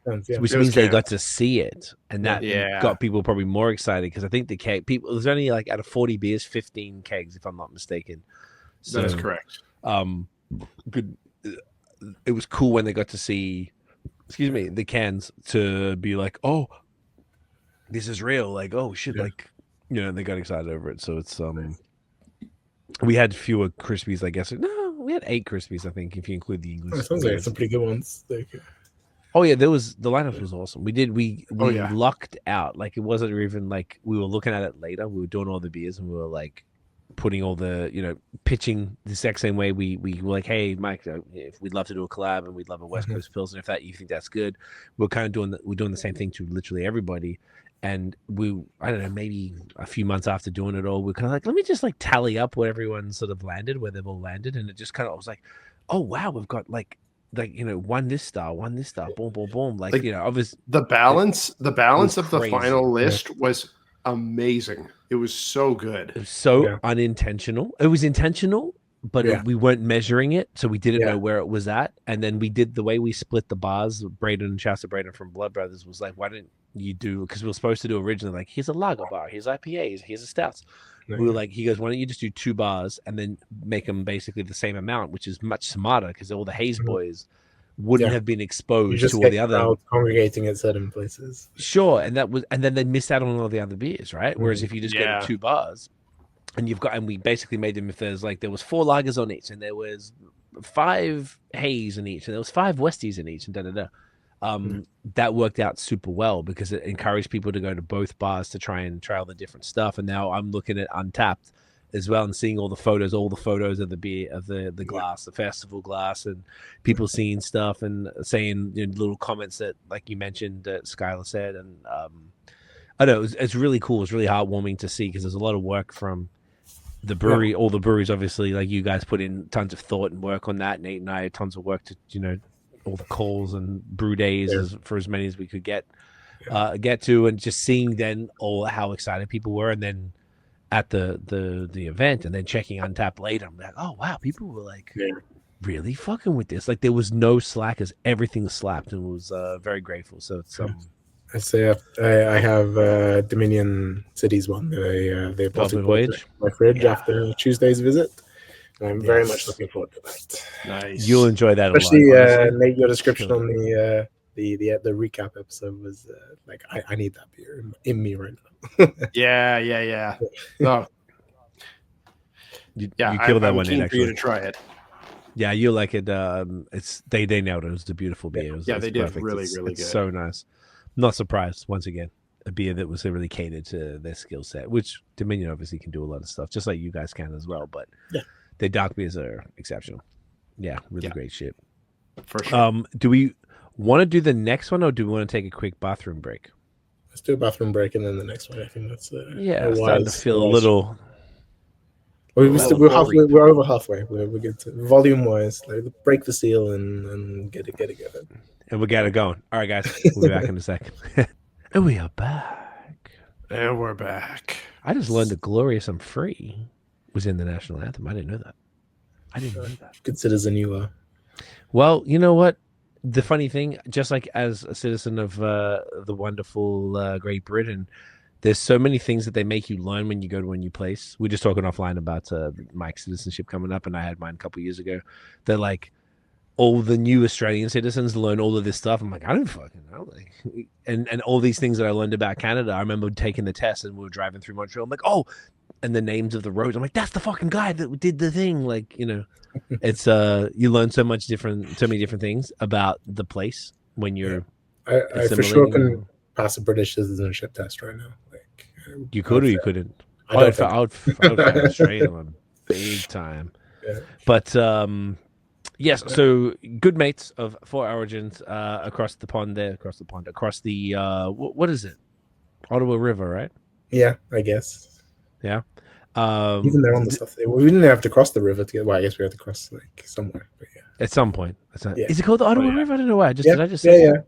Okay, I was going to say, I hope I didn't get that wrong. Dominion City have and we talked about this on episode 12 of Business of Beer with Josh from Dominion City. Is that correct, Nate? Yes, we did. Okay, beautiful. And they have the Glorious and Free. They're like Canadian collaboration along the veins of Black is Beautiful. And Four Origins are the only brewery in Quebec to participate for now, because we really would love to see more. And this is the French version, Fleurons Glorieux, which is actually pretty fucking cool. I don't know why. I kind of like that. It just sounds like kind of gangster. And the label is so clean. Got the old little beeves right there. So we ended up translating the entire label, so it's bilingual. That we had to put everything in. Like they gave us the original label to use, and then we translated it in our own way. So the originally 1,000% Canadian made is now 1000% fait ici. Like, what's this up? Oh, I see that on there. Okay. I love it. It's sick. And it's like, honestly, as an Australian, I take offense to a boxing beaver because a boxing kangaroo is our thing. And I just feel like I don't know if any other country can have a boxing animal. And I feel like we have cornered the boxing animal market.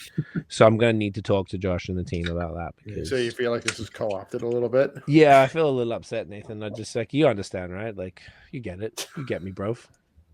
So this is a Westie, right? I mean, it's somewhere between. Like, it's hard to say. It's the main of the three hops. Chinook and Centennial are two of them, so leaning a little west. Yeah, but the other one is Hydra, which is a Quebec proprietary hop from Duke 25. Because the Eldorado, we were too late to the game on getting the Eldorado. Hey, it's okay. You switched it up. Duke came through with we switched it up, and they were like happy to do that. It's still a Quebec hop, still all of them Duke 25 hops.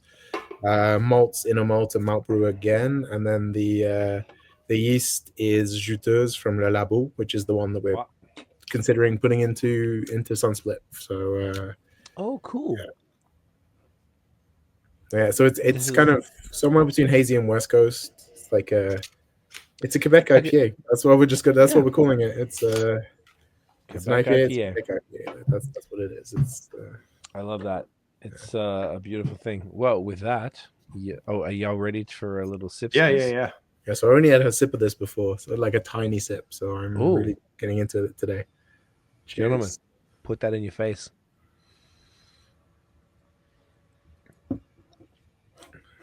I would call this like a juicy West Coast. Yeah. And that is fantastic, by the way. This is the other thing I really think you guys excel at.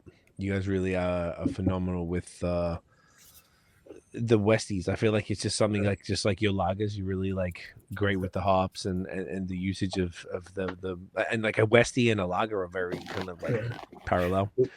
This is great.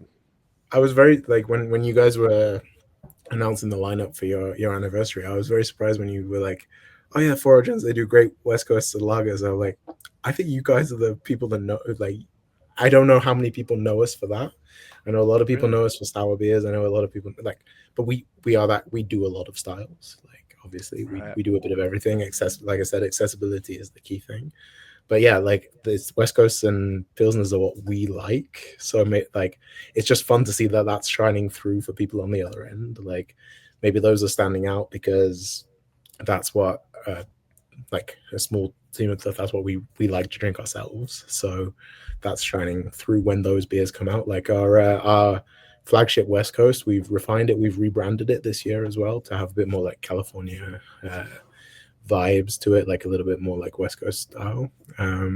Before it was just kind of hops on the can, and now it's like we've got a local artist that she comes to the bar pretty regularly, Daisy there. She did like a camper van kind of style, like a little bit of more like traveling West Coast. Yeah, so but that like it's been growing in popularity. Like we brewed it because it was the beer we wanted to be drinking, so we wanted it accessible every day. Like I'm incredibly happy when it's West by Sud-Ouest low fill day at the brewery. Yeah, I bet. That's an interesting observation. Yeah. And I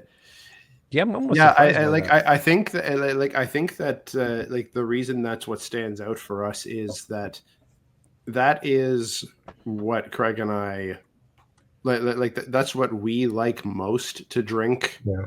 Of what you guys make. We're not huge sour guys. No. I'm not myself. I sell a lot of sour beer, but I'm not the most like sour forward. Yeah. So you're like especially since I hit like my 30s, I'm not a sour drinker. Right. And it's one of those things like as you're talking about that, I'm like, oh yeah, like you guys kind of like brew more sour beers than I actually ever thought about. Like I knew the ones that you make, but I hadn't really thought about it that much before. But it's like no, but like we love your lagers and we love your West Coast, so that's kind of like what stands out to us. But it's fun as well because like we're seeing it grow. Like I said, like a Botanique is biggest number one seller, but interesting this year it's like really changing up. Probably second biggest seller is our American Session IPA, which is West Coast. It's a West Coast Session IPA. And then Montreal State of Mind, our hazy is the third, but the Czech lager is very close behind. And in some regards, it's price point for each of the beers too. But I think it's just that drinkability of those styles. Like that's one you buy several of, or you add that to your weekly shop. Like, and if you're like this, we're talking largely grocery sales here. Like that's the kind of beer Session American IPA you throw into your shop. Or like at the end of it, you come up to the little beer fridge and like, yeah, okay, I'll take that this week. Like I see it there. Like it's just they're very drinkable styles, whereas like obviously the sours explode in the summer, but those have very seasonal dips. We found that our Goes, mango, guava, pineapple Goes sells year round. Like it's just kind of sunshine in a can, but the other ones are very like ebb and flow with the rain and the whatever. If you have a rough May, it's not selling as well. Like but and it's a completely different game on tap as well, because like any sour beer that we do that's a cool color, as soon as you order on tap, we get people saying, oh, I want the pink beer, I want that one. Like so yeah, it's different where you can't do that in a can. So we've gone towards very like bright our can, a lot of like our aesthetic. We work mostly with our artist Lexi, who does a lot of our cans now. She like puts what's on the can, like what's in the beer on the can, and makes it pop in a very like clean, accessible way. That's the only way you can communicate that on that shelf of hundreds of beers, you know. Yeah. That's I'm checking through your Instagram right now, and I see like the one here, the blackberry Bamalam, which is a dope name, like smoothie. That, to be honest, is, do you know what's funny? I remember being out talking to Keegan in Montreal at the brewery, like fucking, I don't know, maybe during COVID or something like that, and he was just sort of like, and I've told multiple people this. He's like, people come through the brewery and they ask for a sour, and like, why is it not like like a smoothie? What's going on? Like, they don't know that a large part of that though is that we have our classic sour, like our like main sour brand is called Juice Box, like the box, like boxing with an E on the end. And just down the road, Messorem is Petit Jus de Mort with a juice box on the can. And that's a smoothie. Gotcha. So there's sometimes there's literal mix up there, but also juice box and brew juice, because Brewski then we're kind of in the middle of the two of them. Like around that time, there was a lot of people kind of going between the three, and they're like, "Oh, a regular sour? Like, what's this?" Right. But, so people don't even know. I just thought it was so funny that like we were kind of more talking about. Okay, I see here the juice box with that. Yeah, it's just no, but there was some of that around that time, especially like peak COVID time. Like, not having a smoothie was noticeable. But we brewed, our first one must have been for the fifth anniversary. We brewed with Sir John. Like they came in and we did a collab for our first ever smoothie, and we learned a lot from them for that. And we decided we're keeping them tap only products. We do it a batch or two during the summer. Last year we did Goes Down Smoothly, which was a smoothie version of our Goes Down Easy like sour. So we just amped it up, and then this year, just through what we had available. As basically, I showed my kids some video of me making it's blackberry, blueberry, and blackcurrant sour, and like that's what I spend most of my earnings on, is those three fruits, like for my kids. They were very disappointed they would not be able to drink that. So, I mean, look, it's Quebec. People are pretty liberal there. So my son will like dip a little finger into a beer from time to time, like, and he's a hazy IPA boy. So I knew it. I knew you'd spawn a haze. You just have a child's palate. Wow. Oh, see, he trapped you there. He sucked you right into that one. You got me good. As soon as you said that, honestly, I was like, comparing a lager to a lager, a lager's a bitter for a kid. Like, I hated lagers. Oh, I hated them growing up too. Like, imagine if you were 8, drink like, and the smoothies full were circle to the point that like I grew up going to France, sneaking little like stubby bottles of Kronenberg from my dad's like fridge while we were on holiday there, and like not liking it. And now all I want, like, I'm just chasing French Pilsners, whoever does one. Like, I have a fridge full of Melons, one that they did a while ago. Like, just that's all I want. Like, it's that nostalgic like return to that. So yeah, that's pretty dope. I'm working on us getting. We did one once, and I want it back. So slowly working. Don't see too many of them around, French Pils. Like, it's not a big. But it exists. Like, Cinquième Baron Petite France is probably my favorite. Yeah, that's a beaut. That's like unquestionable 5 out of 5 beer for me. The I agree wholeheartedly. Yeah, it's a slapper. That makes complete sense. Could you just be a sweetheart and just repeat the hops that are in this beer? Because it's not on Untappd yet, and it's not on your Instagram. So I think that this beer, because it comes out tomorrow. As of recording. I was about to say, we got a fucking exclusive here. Yeah, Let's go.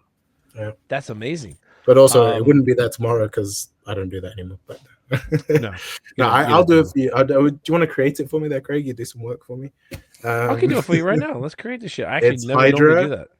Hydra. Okay, hold on. I'm going to write this down here. And I'm going to, as in the Hydra. with several heads. Yeah. I saw it on Chinook, 25 Chinook and Centennial. Yep. And All is there anything else of Quebec. note? All from Old Duke, Old Quebec.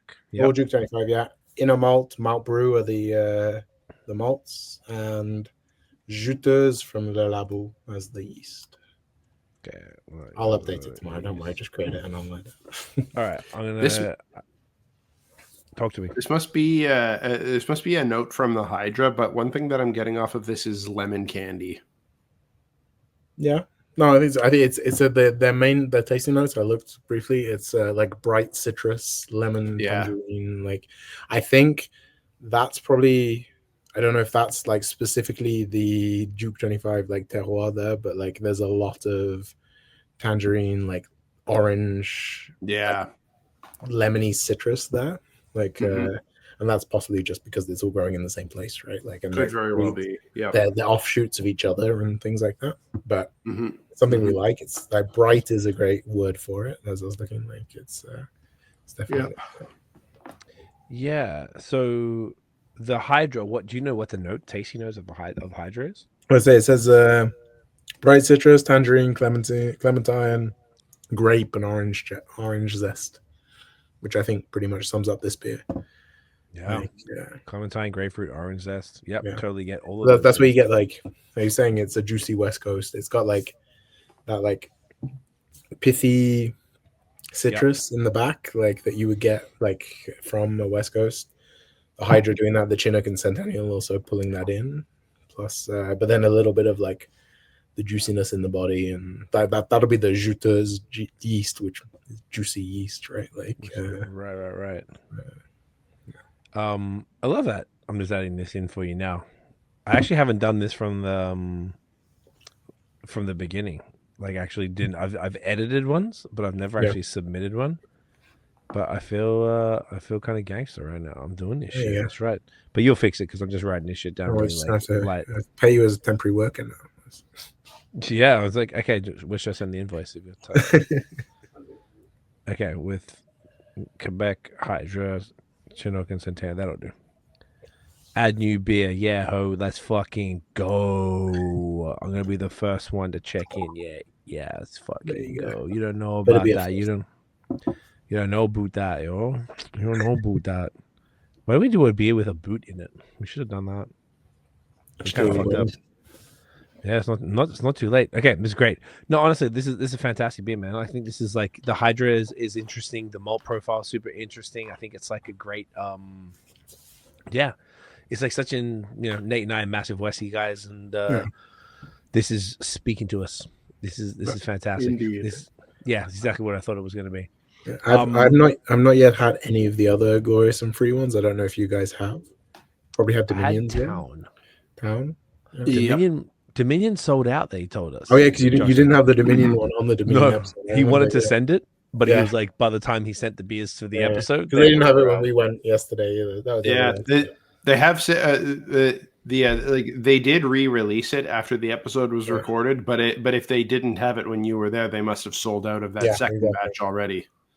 Yeah, which is a bit of a shame. But I had Towns one as well, which I actually now I realize I didn't even check into that one because I had it the day before, a few days before it came out as well. Okay. And they did a like a lager, and it ended up, and this was the interesting thing, and this kind of comes into what we were saying before. Contemporary take on a West Coast IPA? No, they did a goddamn okay. No, I'm tripping out then. They did a West Coast IPA for their Glorious and Free. You know what? That's not what I had. Never mind. I had fucking idiot. Hey, don't make me. I had the red it was I think the Canadian Pilsner project. You had the North of 7. North of 7, thank you. But the interesting thing about that, which I found that this was one of the I was asking what are the challenges? It's called North of 7. Wow, it's even coming up. One of the challenges of using all the local ingredients, and it came up in our Counterpoint collab for the thing, and also for this beer for Town, they were telling us is that the some of the malt specs that the maltsters were delivering weren't exactly what it was, because it wasn't intended. Theirs kind of turned out like a Vienna lager for the Canadian Pilsner project. And they were saying that, like, it didn't turn out. And then Graham at Counterpoint was saying, we did like an XPA, like a terpene XPA, and it was supposed to look basically like this, like, straw colored, like blonde. And it came out kind of Vienna too. And he was like, they didn't match what they said on the thing. So I think that might have been a bit of a challenge, because now I heard it twice from local breweries about the local malt, that maybe the final SRM didn't always translate. Right. So that might be another challenge for the maltsters that need to kind of just nail that down a little bit to be able to give breweries, because and I thought I say that because of what you said before, Mike, about you guys are looking to slowly transition some of your flagships into local malts, but you need a level of certainty for those beers that is a little bit, you got a bit of flexibility when it comes to the small batch stuff. But when it comes to the shit you're doing, like massive batches of that go everywhere, and people want botanic, and they're like, it's got to look and taste like this. And if it doesn't look like this, then that shit is not botanic. For sure. Yeah, I think that has to be a large part of it. And I think that's why, like, if there's malt in there, it's mostly Canadian malt, because someone big like Canadian Malting Company provides that consistency, right? Like, so there's a large part there, but it's consistency is key to that, to those beers. Like, we tweak them ever so slightly, but I think that is a barrier there. I hadn't thought about that.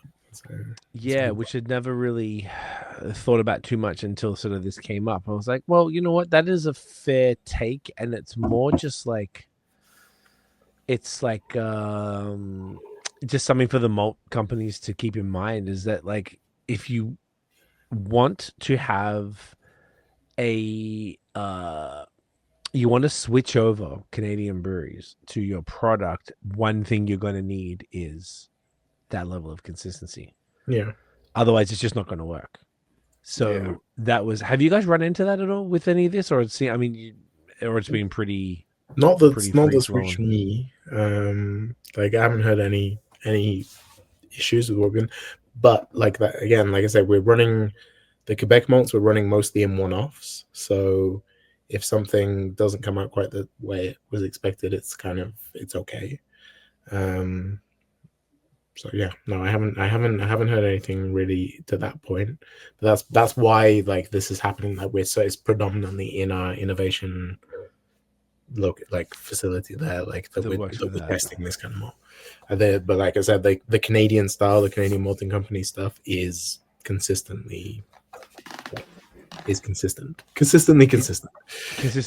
So like, I know we have good there. Like, I was talking at Dominion, they were talking about, like, they're getting a silo in for grain for 2-row from Canadian Malting Company. I don't know, I just spoiled that, sorry, Dominion.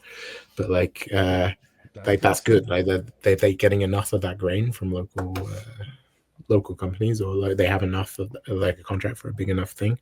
That's like Warrant having a grain silo, that's pretty huge. Like, I don't know who it'll be from, but like, they'll have enough from the same place, like, for the same need for the same grain. Is pretty cool. Like, that gave a little ambition there, like, for us. So that, I mean, that's like that's a pretty cool move to have. Like, when you be able to get that grain silo, you just keep that bad boy up there, and you're just feeding it on through, and automates the process a little bit, and makes life easier. Again, consistency. Like, you have the same thing in every single. It's the same batch in every single beer. You're not ordering piecemeal, different harvest, different. Because there's something to be said for the inconsistency too, though. Like, on individual batches, like, that's terroir, right? That's the, like, the 2024 batch was weird because we got too much rain, or like like the differences in the years and stuff. But when you are pumping out like flagship products, you want consistency. That's what, like, the macro brewers are doing. That's why they buy in absolutely enormous quantities. Like, they just want straight consistency. And like, in craft beer, there's you have leeway. Like, it can taste different from time to time as you play with the recipe. But there's getting to a point where if you're selling to the market, like, especially in Quebec, into the grocery market, you want it to be tasting the same more or less every time. every time. Right. Well, and particularly for those flagships that you were talking about, that like, if you go to a brewery and you get the new release every week, you know, it's okay if it's like sometimes it hits, sometimes it doesn't, and you're like, all right, well, it is what it is. Like, it's cool. That's part of the game. It's not a big deal. If you're trying to drop money on a new bottle of wine, every week, well, it's a different story. But you know, beer is relatively affordable. But if you're going to go get a flagship, that's when that consistency is like not sacrificable, if that's the word. Yeah. Mm-hmm. Like, you really need to have that going. So we have pulled batches that didn't taste right. Like, there you go. we have completely like either we've had technical problems. Like, we got to the point with both breweries now that we're hitting kind of there's like a 3-4 year cycle on equipment. In the original brewery, we're hitting it for the second time, and in the new brewery, we're hitting it for the first time, but like of stuff breaking. Like we've had like a new car. Okay. That's been our biggest challenge of the last 2 years, is just stuff breaking. Like our coda broke last year, just before the anniversary. The label machine broke. We've had glycol issues. We had the apocalyptic rain that we had in Quebec last year, completely like all gathered in our car park and flooded our chiller. So we of course it did. Yeah, of course it did. So like we've had chillers out. Like, the glycol has been out at both locations at different points, and just like the beers are fermented warm, so it doesn't end up being the same profile. Like so we've pulled beers, we've changed things, we've rebranded different things, like, so not entirely, like, they still end up coming out as good beers, but they're not that. Yeah, it's not that beer. You can't sell it as that beer, and often you can't legally sell it as that beer because it fermented 0.6% different. So now you're out of the threshold of the label that you wrote. Like, you wrote beer, and now it's a light beer, or you put strong beer, and now it's a beer. And gotcha. Yeah. So that's been a challenge we've had this last year. But like, that's again, I mean that's the craft beer game. But like, it is. Like, when you're aiming for consistency on regular products, that's it's not something you want, actually. Yeah. No, not at all. I just want to say, this beer is fucking great. I'm loving this. Glorious. This is so nice. And for you guys, it was free. So, you know. Because it teleported itself to Ontario. Well, I mean, once again, Nate and I are expert home brewers with canning machines and labelers that we're able to, that we're just dedicated, to cloning. That's what we're here for. It's this is slapping. The other thing that we talked about earlier that I want to just touch on. So, like, if people, like, basically we all met because we're all in the beer social media world to a degree, right? I remember did we meet Mike first time at that collective cafe event? Emily put that thing together. Yeah. What was that brewery called? Du Moulin. Du Moulin, that's one. Okay. Yeah. And they closed and then reopened. I think that's there was something going on with that. They closed down one facility because of rent, like, earlier, but they still exist as far as they're still going. Okay. These are pretty decent, yeah. Obviously we're all connected online, and there's a relatively tight knit. Yeah, we've all known each other since before Mike was working at Four Origins. Yeah. Long before.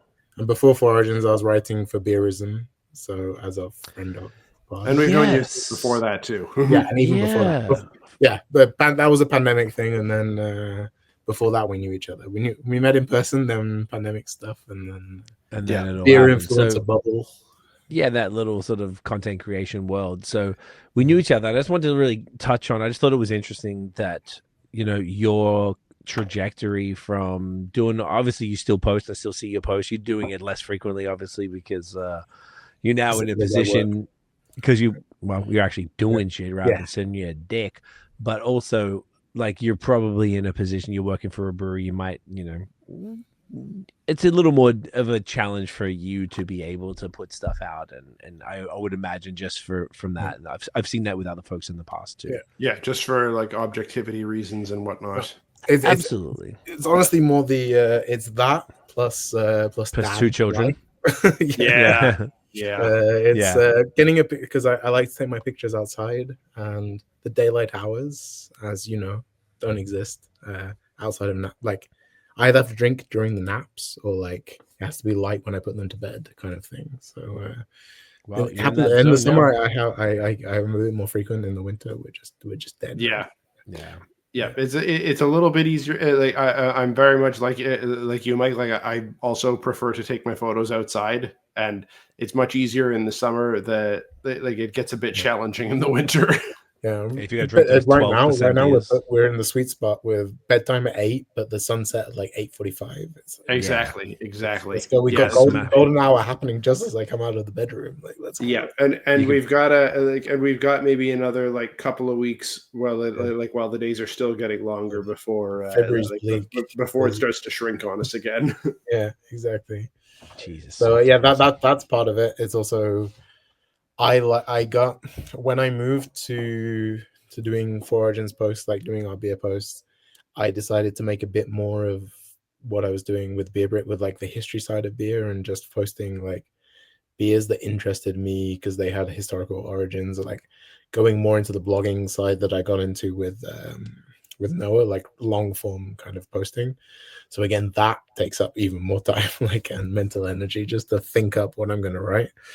So I've tried to do it like once a week, I think is my main thing. Like, because I know I'll have at least one beer at the weekend, and I'll probably be able to get a photo of it. Like one beer over a whole weekend. No. I have plenty more, but like but one beer to take a photo. Okay, I was about to say, Michael. Jesus Christ. And that's also my mentality just changed. Like just enjoying the beer rather than necessarily having to get a photo of it. Like that's actually cool. Yeah, like that's that was a problem I realized I was in with the beer content creation, of just having to document everything.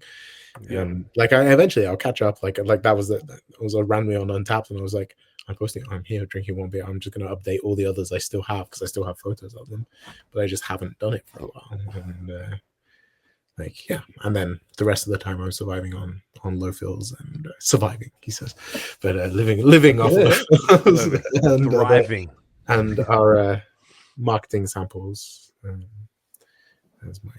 As you do. So like I wanted to just this is interesting because you explained this is the beer content creator life, and then now you moved into the actual brewery side in 20. If this is year 4, this would be 2021, end of 2021.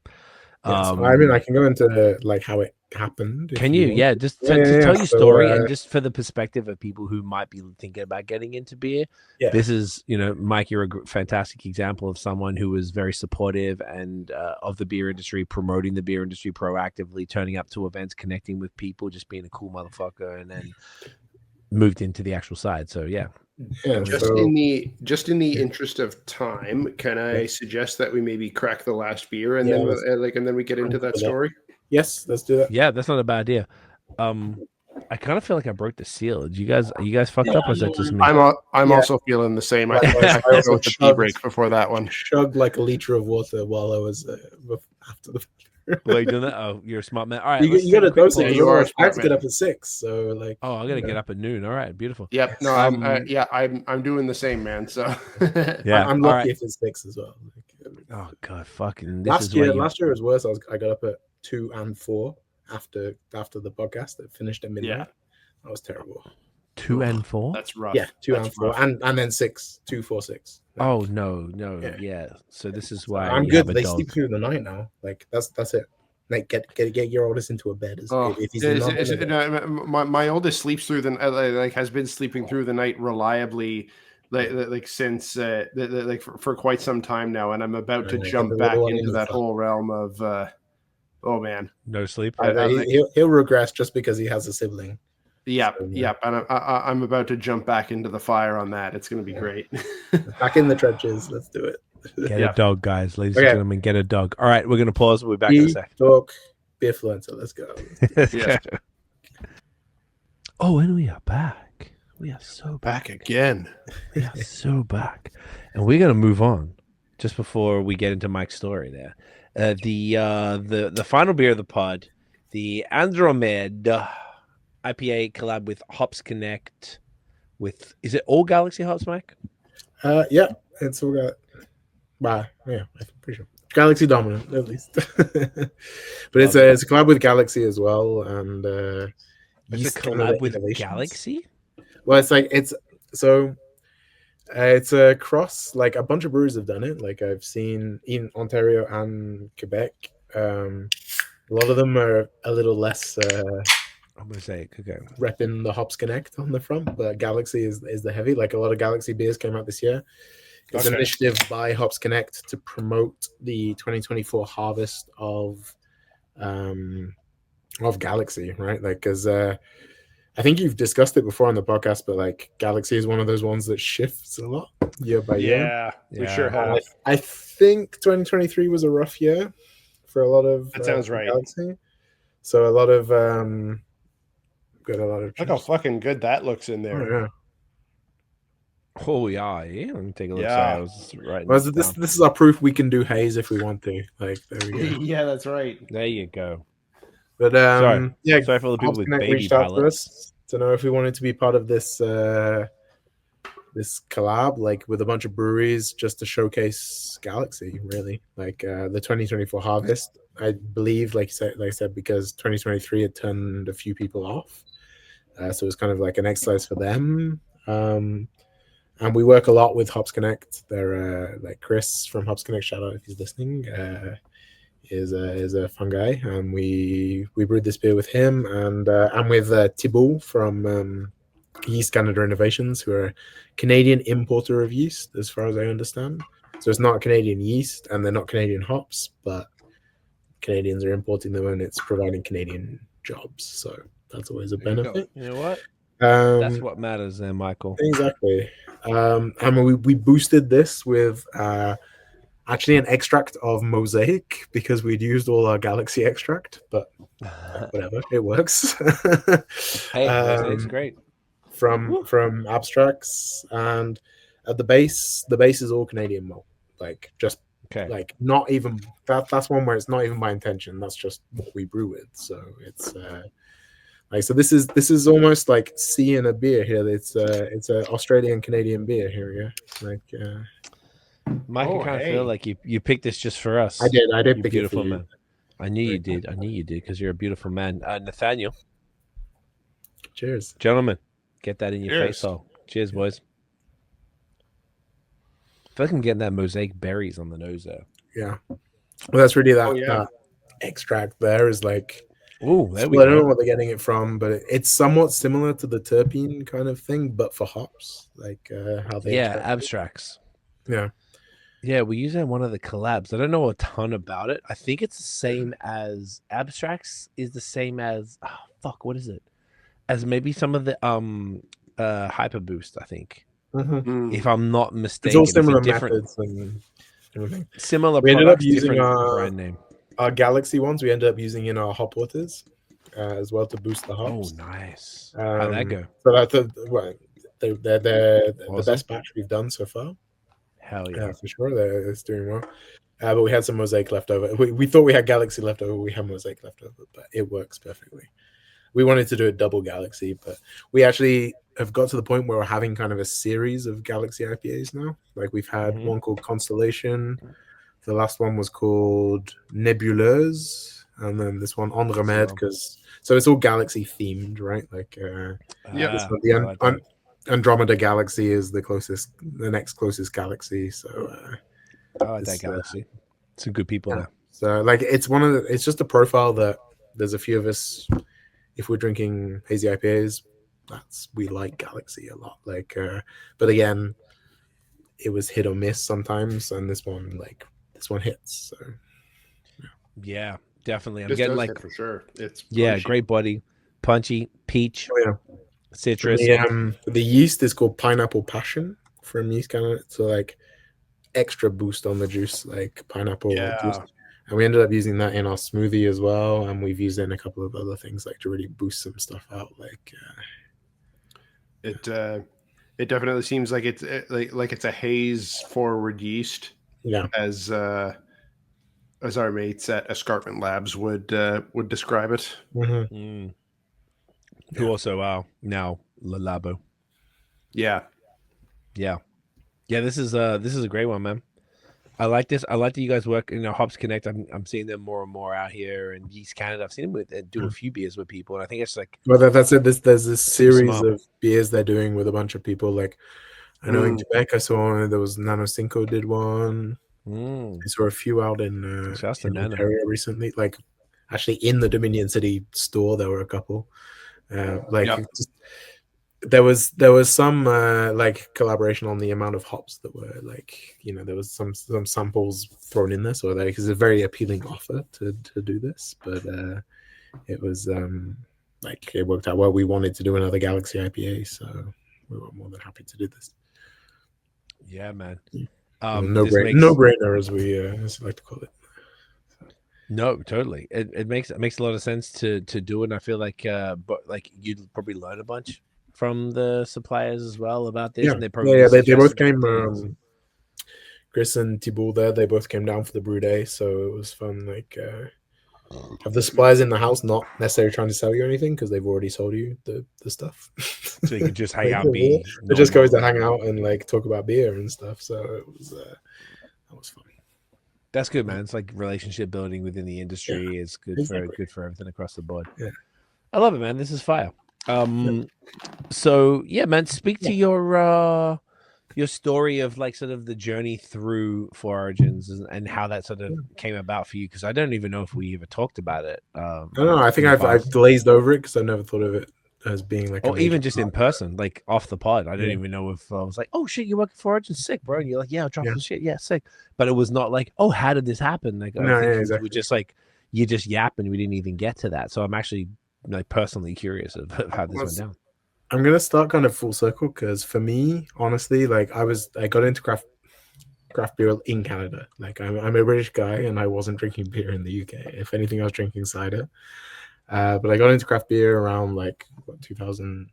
I was drinking my wedding was 2017. And I went to Multi Up and I like got stuff for my groomsmen and stuff, and they recommended a bunch of beer. So I was drinking it around that point, but not like heavily. What year was that? 2018 really started. Like I came here to do my doctorate, so I was deep into studies, so I needed something else to do. And drinking craft beer was fun. So I started doing that. And that was the time that Four Origins opened. I lived in Pointe Saint-Charles at the time. So that was really probably one of the first major like tap rooms I had been to. And I got, based off that, I got like there was the passport en fou at the time, like the little like passport to go around the breweries. So my Friday afternoons, study afternoons were going into other breweries. But like Four Origins was what really kicked it off, which is just kind of the full circle side of it. In about later that year, I started an Instagram to start like blogging beers, mainly as a student to justify the fact that I was paying X amount for a beer. Like I was like, I'm going to do something with this. And yeah, it just kind of kicked off. Like it was around then was like the moment to start. I guess that's when that's it really basically peak beer. Sorry. Yeah. It's like peak exactly. beer in 2018. Yeah. 2017, 2018. Yeah, definitely it. And then I went to a few events. I met a few people and just started. It just skyrocketed from there. 2019, met you guys, big event. Like that was probably the peak of it. 2019, I guess, and then 2020 happened, obviously. But 2020 was a weird other peak because that's when everyone went online. So like, I don't think I've ever had content that was as like I was posting regular content because I wasn't drinking that much. I've never really drank like much more than like 6 beers a week or something stupid like that. But like, I was able to get a photo of them because I was just stuck inside. So I was doing that. And then just so I finished my studies in October 2020, and a week later I found out that my wife was pregnant. So I was piecing together. I would luckily at that time I got like my permanent residency too. So I was piecing together jobs and like teaching contracts and research contracts and like all this stuff in academia adjacent. But I had at one point in, I think February 2021, I had 4 different jobs at the same time. Like holy shit, contracts. Plus, I was blogging like as in my free time, and that's when I started writing for NOAA. It was like 2020, 2021 for Beerism, just because I've been gravitating to longer form writing because as a history student, like that was what I was comfortable with. Like, I was writing. Yeah. I was writing a thesis. I was writing a book essentially. So I was like getting into the history side of beer and detailing it. Like I think my favorite thing I did was that I went to Melon just like a few months before they opened. They invited me down and I wrote an article for them like about how they were going to love that article. I remember that. And I love doing that for them because they were like I had such a great day going down there, hanging out with them, like just being on very like-minded people. And that article, like on no, I think it really like spiked because people wanted to know more, and I had the scoop. So that was fun. But yeah, that side of things dulled down a little bit. But like, so I was waiting. My kid was born in July, and through Beerism, I interviewed Mike from Foragins, like owner founder of Foragins, with Hop Citizen. Like we did a article with him, with Mike from Foragins and Derek from Brewski. Where we were talking about, I can't even remember what we were interviewing them about now. It was collabs, that was it. Because they were both 2 breweries that were doing a lot of collabs, and it's like, what does a collab mean? Because like that was the time when collabs were happening everywhere, but it was like we were saying, they were like online collabs or like virtual collabs, or like, is it marketing? Is it actually working together? What does it mean? But after that conversation, I noticed that Mike and I were both doing our interviews out of our kids' future nurseries. We both had the same IKEA crib in the background, and his kid was born 5 weeks after mine. We were just chatting, and he was like, I had nothing planned. Like I had my last teaching contract, and I had nothing planned that my kid was coming, and I was like, I have nothing. And do you want to come work for us? And I was like, oh yeah, that's cool. Like I had been adjacent. I had done a bit of contracting for Brewtopia at the time. Jordan. That's where we hung out too. We hung out there like with but that was very much like I was kind of paid in beer and paid in like a little bit of cash. Like what were you doing there? Writing for them? Or you No, I just took some pictures and videos, and like I tried to set up their Untapped account and failed and things. But that was mostly Jordan there. Like, I think you might have been trying to get people down there because, like, in all honesty, Brewtopia was a place that I went to in like 2012 when I moved to Montreal, and I was a broke student too. And they were not fantastic. It was a McGill hangout. Because it's on. I went to McGill as well, so it was on Crescent, so it's super close by, but it was not the highest quality. No. And then when they hired Jordan they were originally at the Brass, where I had met him through Instagram. So gotcha. And then they were starting to do some more interesting stuff, and I swear that came up in my Facebook memories the other day. It was just funny because you mentioned Dwayne. He came up in my Facebook memories, I think yesterday, from Montreal in like one of the times during COVID or pre-COVID, and then that time when we went down, I think that was during COVID, right? It was. I think it was like 22. There was a beer that was called 2020 Vision, so I think it was like it was early. Okay, that makes sense. Oh yeah, I think it was when things opened up like briefly, and then because I didn't go out a lot, so that makes sense. Okay, and we were doing because I think the whole point was to like, hey, check what we're doing now, because I was well aware of the past stuff. Yeah. And then I think it was you were just like, all right, you know what? I know a bunch of cats I could get down here if you that was it. It was really a very like informal thing, but that was my first like, I'm kind of on the side working for a brewery, but I'm doing my studies. Like it's not a thing. Like it was before I finished my doctorate, so it must have been early 2020 or mid 2020, something like that. That sounds about right. Jesus, it's hard to even place it all. I know it's a long time. And then the whole COVID perception of time thing is what is time now? Yeah, exactly. It's all 2020 to 2023 don't really exist. Like it's just one big blur. Yeah, but So crazy. What a time. But yeah, and then I had another meeting with Keegan. I like ran because I would go down to the brewery. I was living in the Sud-Ouest, so I'd go down to Fleurons very often, and I knew Keegan as well through other events and things like that. And he also offered me the same job. They were looking for a rep, essentially. They were looking for someone to was more, they called it like a brand ambassador. And since I've been there since day one, and I've been like a big supporter because they were my local brewery, they were like, well, you're the perfect fit. Like, actually, Keegan told me, you don't need sales experience. I can teach you that. You just need to know beer. Like, and you know that. Like, we know you know beer. We know you know our beer. So like they took a chance on me for that, and I took a chance on them. Like I was like, I can do this for a year and see what happens. Like maybe I'll keep teaching or whatever. But I loved it, and like breweries are very much place, like they're all it's all startups. Like they have huge scale facilities, but the back end is small.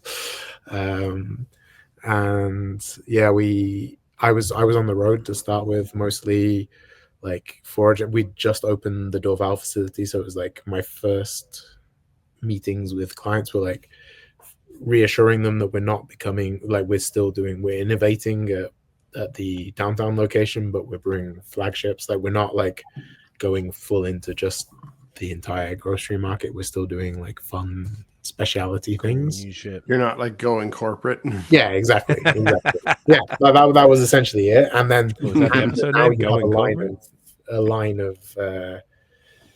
to me. A lot of it, it's too much, but like I was checking that our distributor was properly distributing us, as you know how that finished for us with Transbrew, not great. So Yep. I was keeping an eye on things. I wasn't making sales on the road so much. Like I was, because that's what we were paying our reps to do. I was more just like being the face of the company. Like if you have a problem with anything, come to me. And that persists to this day. Like those relationships I built on the road, like a lot of them changed because a lot of managers changed and a lot of things changed. Stores closed, things opened. There's a lot of movement. But over the time, I've essentially, through the movement of people in the back end of Fleurons as well, like I've taken over other aspects of things. Like I've taken over communications. I took over marketing. Last year, I took over. Well, it ultimately worked out that Mike, Keegan, and I all had second kids at exactly the same time. Like we back to back to paternity leaves, essentially. Man, what timing! 23. Yeah, we all had we all had sons, and then we all had daughters, almost all at the same time. Like it's kind of crazy how it worked out. But yeah, so it came to the point that I was not able to be on the road all the time, like because I take a primary parent role at home as well. Like my wife is a corporate lawyer, which is a lot more demanding than working in marketing for a brewery, if as you might be able to imagine. So just like the fact that a missed day for a child being sick meant that I missed a month's worth of being able to visit people, if that makes sense. Like I had one day where I could see those people because of my schedule. It just didn't make sense. But that also timed in well with, ultimately it worked out. I came back off a 4-month paternity leave, and that was, I left on paternity leave the day that Transbrew went bankrupt. As the main sales guy, but it kind of worked out because it meant that the new like group that we formed with the as I say, the orphans of Transbrew, the new alliance we formed, it was able to like get going in those 4 months. And when I came back, I was like, okay, where do I sit? And I came back to this new role where I'm kind of supporting our sales team that's on the road, not managing, like really supporting, like what do you need, what data what do you need from me, like resources. And I took over our social media, I took over marketing, labels, and then in the last couple of weeks I've also taken over the logistics side of things. So I'm kind of now, as of last week, I am the manager of sales and marketing for Fleurons. which still Keegan is like directing it and there's the big picture stuff, but on the day-to-day it's like, we need something somewhere and we're going to sell it somewhere. Okay, what do I need to do to make that happen? But for me, it's still, there's a division a little bit like between, in Quebec it's CSP, like consommation sur place, and CAD, which is consommation à domicile, so like in bars and home. And so I focus heavily on the CAD like side, like the grocery, like épicerie, like specialist stores. Like that's my main area. But I touch more and more onto the bar sales as it goes. But yeah. That's sick, man. So, I mean, that's a pretty cool trajectory through almost 4 years of working in the brewery. And I guess that's like kind of sick for you because it keeps it interesting as far as all the different skills that you need to either flex or learn. Yeah. And like, it kind of like the reason why we were saying off air, like I wanted you to talk about this. I just feel like sometimes the path of like the career path of working in a brewery maybe doesn't get discussed enough. And you're a really cool example of someone who went from like a content creator, who were getting to know the breweries just like Nate and I and all the other people that the three of us know, you know, mutual friends and the people that we're familiar with, and, you know, whether it's Montreal or out here or whatever. And then now you're able to take that. And I feel like not too many people did what you do. Like a lot of people kind of stuck almost no one, I would say.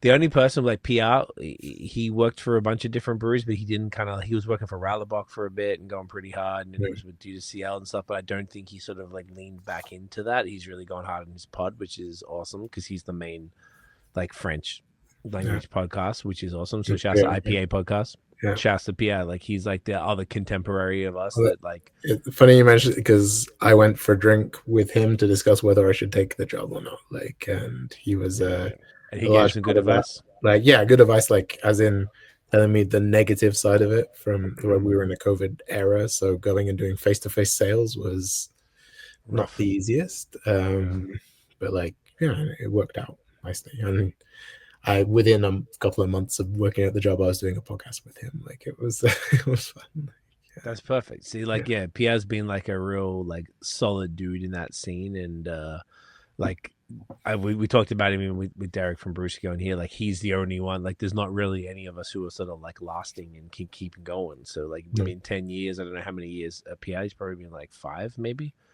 4 or 5, but. Like it's sick to see him do that. So he was the only other person I could think of that worked for a brewery in the same way. Yeah. But I think it's just super cool that if you've got this, you've been able to turn a passion that you were doing for free to post some shit on the internet, maybe get some free beer here and there to take some photos of, and now you turned it into a 4-year-long career, like plus.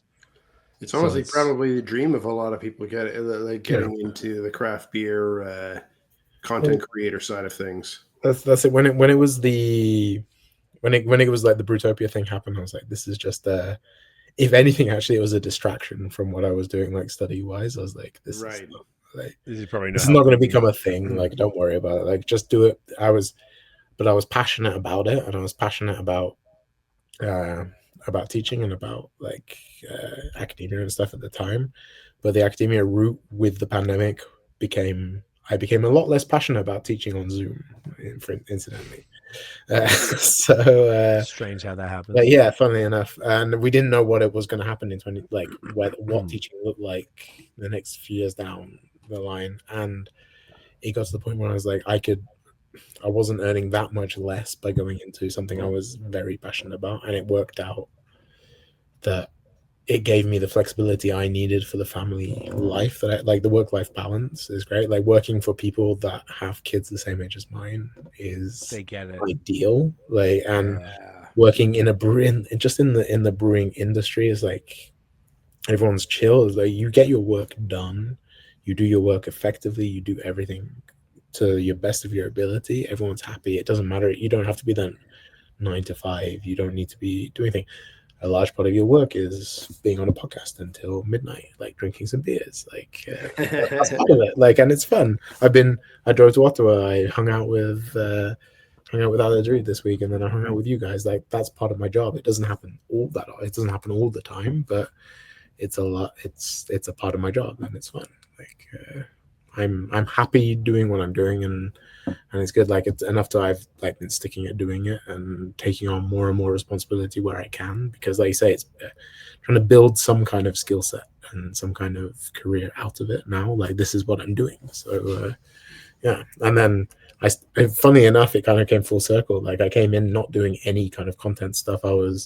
We had a communications and social media person at the time, but she ended up leaving to go like in-house at like actual industry style. Like, she was again in it because she was passionate about beer, but the reality was that she could earn more elsewhere. But like, because she had a lot of experience doing whatever, so I took on some of that, and then in the long run I've ended up I'm back to making content. I'm making stupid TikToks like half the time, dressing up as Darth Vader and fighting. Like, it's fun. Like, I do that. It's only a small part of my week. Like, I go down to the St. Patrick Brewery like once a week and crank out a couple of videos, and that'll tie us over. Like, but it's fun. Like, but that's also why I've like shifted down on doing stuff on the Beer Brit side of things, because it makes sense. Like, I'm planning 5 to 6 posts a week for the other account. Like, making another one for my own account is enough work in my free time. Like, that's plenty. Yeah, it's a lot of stuff. But this week I was able to combine the two. Like, we've done a special edition of our Côte Canal, which is the session IPA I was telling you about. Was looking at, yes. Yeah. On the beautiful gold cans, right? Yeah. We did metallic gold cans with hot print. And so I decided to do it as a post through Beer Brit. I'm working with shout out to Le Temps d'une Bière there as well. Oh yeah. Been working with him a little bit more because I just kind of tag him in a post and he translates it for me. So it's not writing as perfect post. And like we align on the kind of history and beer side of things. So I did like a cross-pollinating post between my audience, his, and the Four Origins one on this like history of the Chine Canal for the 200th anniversary can. And yeah, that was nice. That's cool. Dope. Man, you got a nice little thing going on, bro. It's nice to hear. It's cool to hear. It's cool to see sort of the journey, and just like to see it now, to hear a little bit more like about the details of and how it all came about and stuff, and like how it suits your lifestyle. I think that's like, I don't know. I'm listening to a bunch of stuff. I listen to a lot of like entrepreneur podcasts and business podcasts and stuff. And Alex Hormozy today, I was listening to him basically say that, like, and he's like a psychopath. You guys know who Alex Hormozy is? Nope. Oh shit! Do you know who Gary Vee is? I've heard of Gary Vee. I've heard you talk about him before, but that's about YouTube to my knowledge. Yeah, I've heard of Gary Vee. Sure. Okay, these are probably a little maybe too deep to go into it then, but whatever. This dude who's like, Gary Vee was the OG, like who was like a crazy. His dad owned a liquor store and he turned it from whatever a few million into 60 million from all this social stuff. He had this wine library YouTube channel, and then he was just a social guy who just was very in touch with people, and then kind of like got bigger and bigger, and now is more macro. Whereas Alex Hormozy is this newer guy who still has millions of followers, but he's sort of a little more, he's a psychopath. He loves work more than his wife. He said all this stuff. And then I was listening to a pod today where he was pulling back on everything and talking about a bit more work-life balance, which is like, whoa, the craziest. He's worth hundreds of millions of dollars. He's going for billions. And him saying the work-life balance and how people who had, whatever, he used to own these, such a long thing, but whatever, he used to do these gym things, and knowing a dude who used to work for him who was a trainer who got promoted and was like, I just want to be a trainer, bro. And like, he's like, what the fuck, you're gonna earn less money, but he's happy. And he bumped into him recently, and the dude's like, yeah, I'm still good. Look at you, man, you're killing. He's like, well, I'm trying to catch up to you because my dreams are a little bonkers, but you're already happy, and everyone's just trying to achieve that happiness. And I find that, like, all that to say, I think it's cool that you've been able to find a career in in an industry that you're passionate about, which I think is not everybody gets, and have that work-life balance with the family and stuff. Maybe I think the way it works, in the rare opportunity where I turn my hobby into a career. And when at the time when I had 2 kids, which is when your hobbies go to the back burner. So my hobby became my career, so I could actually like do that, which is like, continue to do it, and they support our family stuff. Yeah, exactly. Like in a way that works. Like so actually the hobby side of my hobby has taken a back burner, but I'm still doing it like on just as a professional basis. Like it's Yeah.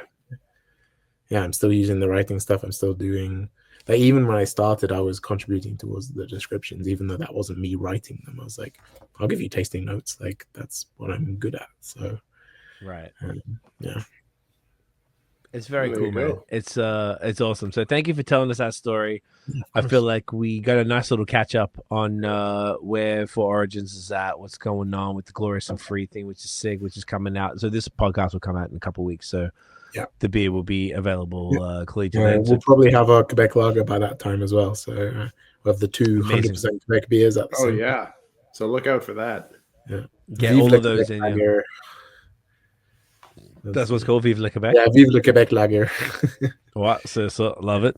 I love it. And hopefully, like, a BAOS is still kicking around. If I mean, maybe we got just enough. Like, that's the beauty of doing in-house, like an entirely in-house beer. Like, we've got plenty of it. So okay, amazing. So hopefully that'll still be around. Moving, but it's like nice. Like we want blondes on. At one point, I remember in late September last year going to the restaurant, and we had 7 of our 14 taps were blonde. Amazing. Let's do it. Like let's have a flight of different blondes. Like, let's go. And that's super fun. But it's also it's Oktoberfest, so that makes sense. But like, that's what people are asking for. But like, I feel like this obviously, these type of style of beers don't exactly fucking disappear from the shelves, right? Like, it's part of the you want them all the time. Like, yeah, it's cool that you guys always have plenty to offer, and it'd be cool to get people many people to try this as possible, because it's a fantastic beer and we're super happy with it. The Italian Pilsner is phenomenal. The anniversary beer probably won't be around for too much longer, but just all of them that we drank tonight. The others, the Fleurons, Glorieux, the Andromède, and the Nincheri are arriving tomorrow at our distributors, so they'll be available for wider consumption. The other 2 are in-house only, but like by the time this hits they should be on the shelves. Like, that's perfect at grocery, specialty beer stores. Yeah, exactly. All the places you get fire beer. Exactly. Essentially. Which is a beautiful thing. But Mike, this is awesome, man. Thank you for taking the time and hanging out. Cool. Thank you so much, man. Psychopaths need to get up at some absurd hour. But this is parents. Yeah, parents. That's right. That's the P word you were looking for. That's what he meant by psychopaths. Yeah, that's what I meant. Well, like, the dog gets up when I tell him to get the fuck up. So, it's I don't really have that problem. But guys, this is awesome. Mike, this is great. Thank you so much for just breaking all this stuff down. It's been really nice. It was a pleasure, dude, and just hanging out. And once again, always great to chat with you, man. Yeah, always great. Enjoy it. And thank you for doing this beer with us. It's awesome. I'm so happy. I'm so happy it was so well received. No brainer. We wanted to do this beer, and you guys gave us the excuse. So thank you very much. It's a beautiful thing. Appreciate you, man. Yeah, you're a champion. Where can everybody find For Origins online if you want them to find you? We are at For Origins Beer, like a very Quebec name. For Origins Beer. On pretty much everything, I think. Facebook and Instagram, at least. Those are the 2. We're also at Origin Brass for our restaurant. Origin with an E, and Brass for our restaurant in the West Island. If anyone is ever passing through on the 40, we are 2 minutes away from the D-Source Junction, so come see us. And when the REM gets going at the end of this year, we will be at a REM station. Like, what's a REM? The light rail, the monorail that they're building in Montreal. That thing on the side of the highway is finally getting done. So it's going to open this autumn. We'll see. Eventually, the beauty, not to go into, but the station is opposite our Dorval facility, and in several years' time, they're going to open one opposite our other brewery. So we're wondering if we can just ship pallets on the train between the 2. Pretty easy. Just lift it up there, get a little. At least for me, I don't have to get in the car to go between the two for content. I'm gonna be happy. You mean training that bitch up? I'm just gonna get a Metro Pass on the company. Let's go. Yeah, you go, boys. Give me that. What's it called? Opus card. Yeah, hook me up. God damn it. Let's do it. Okay, beautiful. Do you want people to find yourself anywhere? Yes, I'm at beerbrit_MTL. If you fancy history and beer and shit, but no pressure. And great photographs. Spectacular photographs. Just the finest British man that you could ever ask for, to be honest. So make sure you almost a Canadian man next week. Almost until next month. Both. As my mom was like, "You're keeping your British citizenship on you." Like, I'm like, yeah, mom. Yeah, okay. Don't let that go. Yeah, you hang on. You're trying to, rack up them passports, brother. No, exactly. That's the whole point. Yeah. My useless one that no longer allows me access to the EU. I know. I was about to say, like, the British one as an Australian was like the ultimate. Anyone who had it, if you knew someone in Australia who had a British passport, like, oh my god, you got the British passport. My kids lost out, but by the time they care, we'll be back in. It's fine. Yeah, probably get them in anyway. I'm sure they can use apply or whatever. Oh yeah, no, they'll get it. Yeah, fuck yeah, it's a beautiful thing. Stick around afterwards. We'll wrap up off air. But Mike, thank you again, brother, for taking the time, for hanging out, sharing beers. This is a pleasure. Always great to hang out. Third time. Let's make it a fourth time soon. You're a champion, folks. Okay, sorry. Before you do the wrap up there, how dare you? I just gotta say a quick thing because this is going to be my last podcast for a little bit. I'm going to be taking a bit of a break because my second child is due in just over a month's time.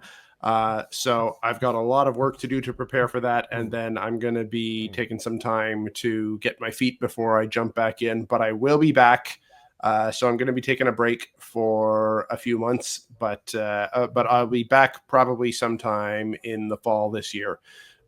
So keep listening. Don't go anywhere, and I'll be back very soon. They're gonna miss you, Nate. The people are gonna miss you. I hope they do. They better make sure follow @NathanDoesBeer. Make sure you go send him some love hearts, dick pics, whatever you want. Something just to keep him going. In the meantime, thank you, and yes, do follow Nathan Does Beer because that will still be popping as I'm available. You're gonna need the beer even more than ever. That's yeah. So thank you for bringing that up because I was thinking about that earlier today and I wanted to say something, so I don't know, we just got distracted. But yes, Nate will be off. Yeah, I'll be holding it down all the summer. We've got a bunch of stuff booked. It won't be the same without you, bro. But we've got. You'll be back sometime in the fall. So we'll, do your thing. Congrats. Love it. It's going to be, Thanks, man. I imagine it's awesome. Be fucking having two Mykonos. Two is better than one. No comment. I've had so many parents tell me the same thing. And we just said off air. Yes and no at the same time. In equal measure. We're all first born, the three of us, so we're all the best of the best. So, don't know what to tell you for that one. But you know what? It's good to have a spare child, just in case. That's the way I look at it. Heir and the spare. Yeah. Oh. Well, that's the royal family, man. Heir and the spare. Yeah, that's a very British way to look at it. It's so fucking British. Well, you know what? Yeah, in case something happens to that heir, this bay, like, this fucking guy gets to get. All right, come on, run the company. Let's go. Yeah, I feel you. I love it. All right, Nate, enjoy that. So, guys, you won't see Nate for a few months, but we'll get it going. But if you enjoyed the episode, guys, smash the thumbs up, hit subscribe below, hit that notification bell, Nathaniel, for the last time for a few months. Ding. If you want to know when the new news drops, follow us everywhere at BAOS Podcast, at Nathan Does Beer, at beerbrit_MTL. Check us out on Spotify, Apple Podcasts. Give us 5 stars, not for me, but give it for Nate and his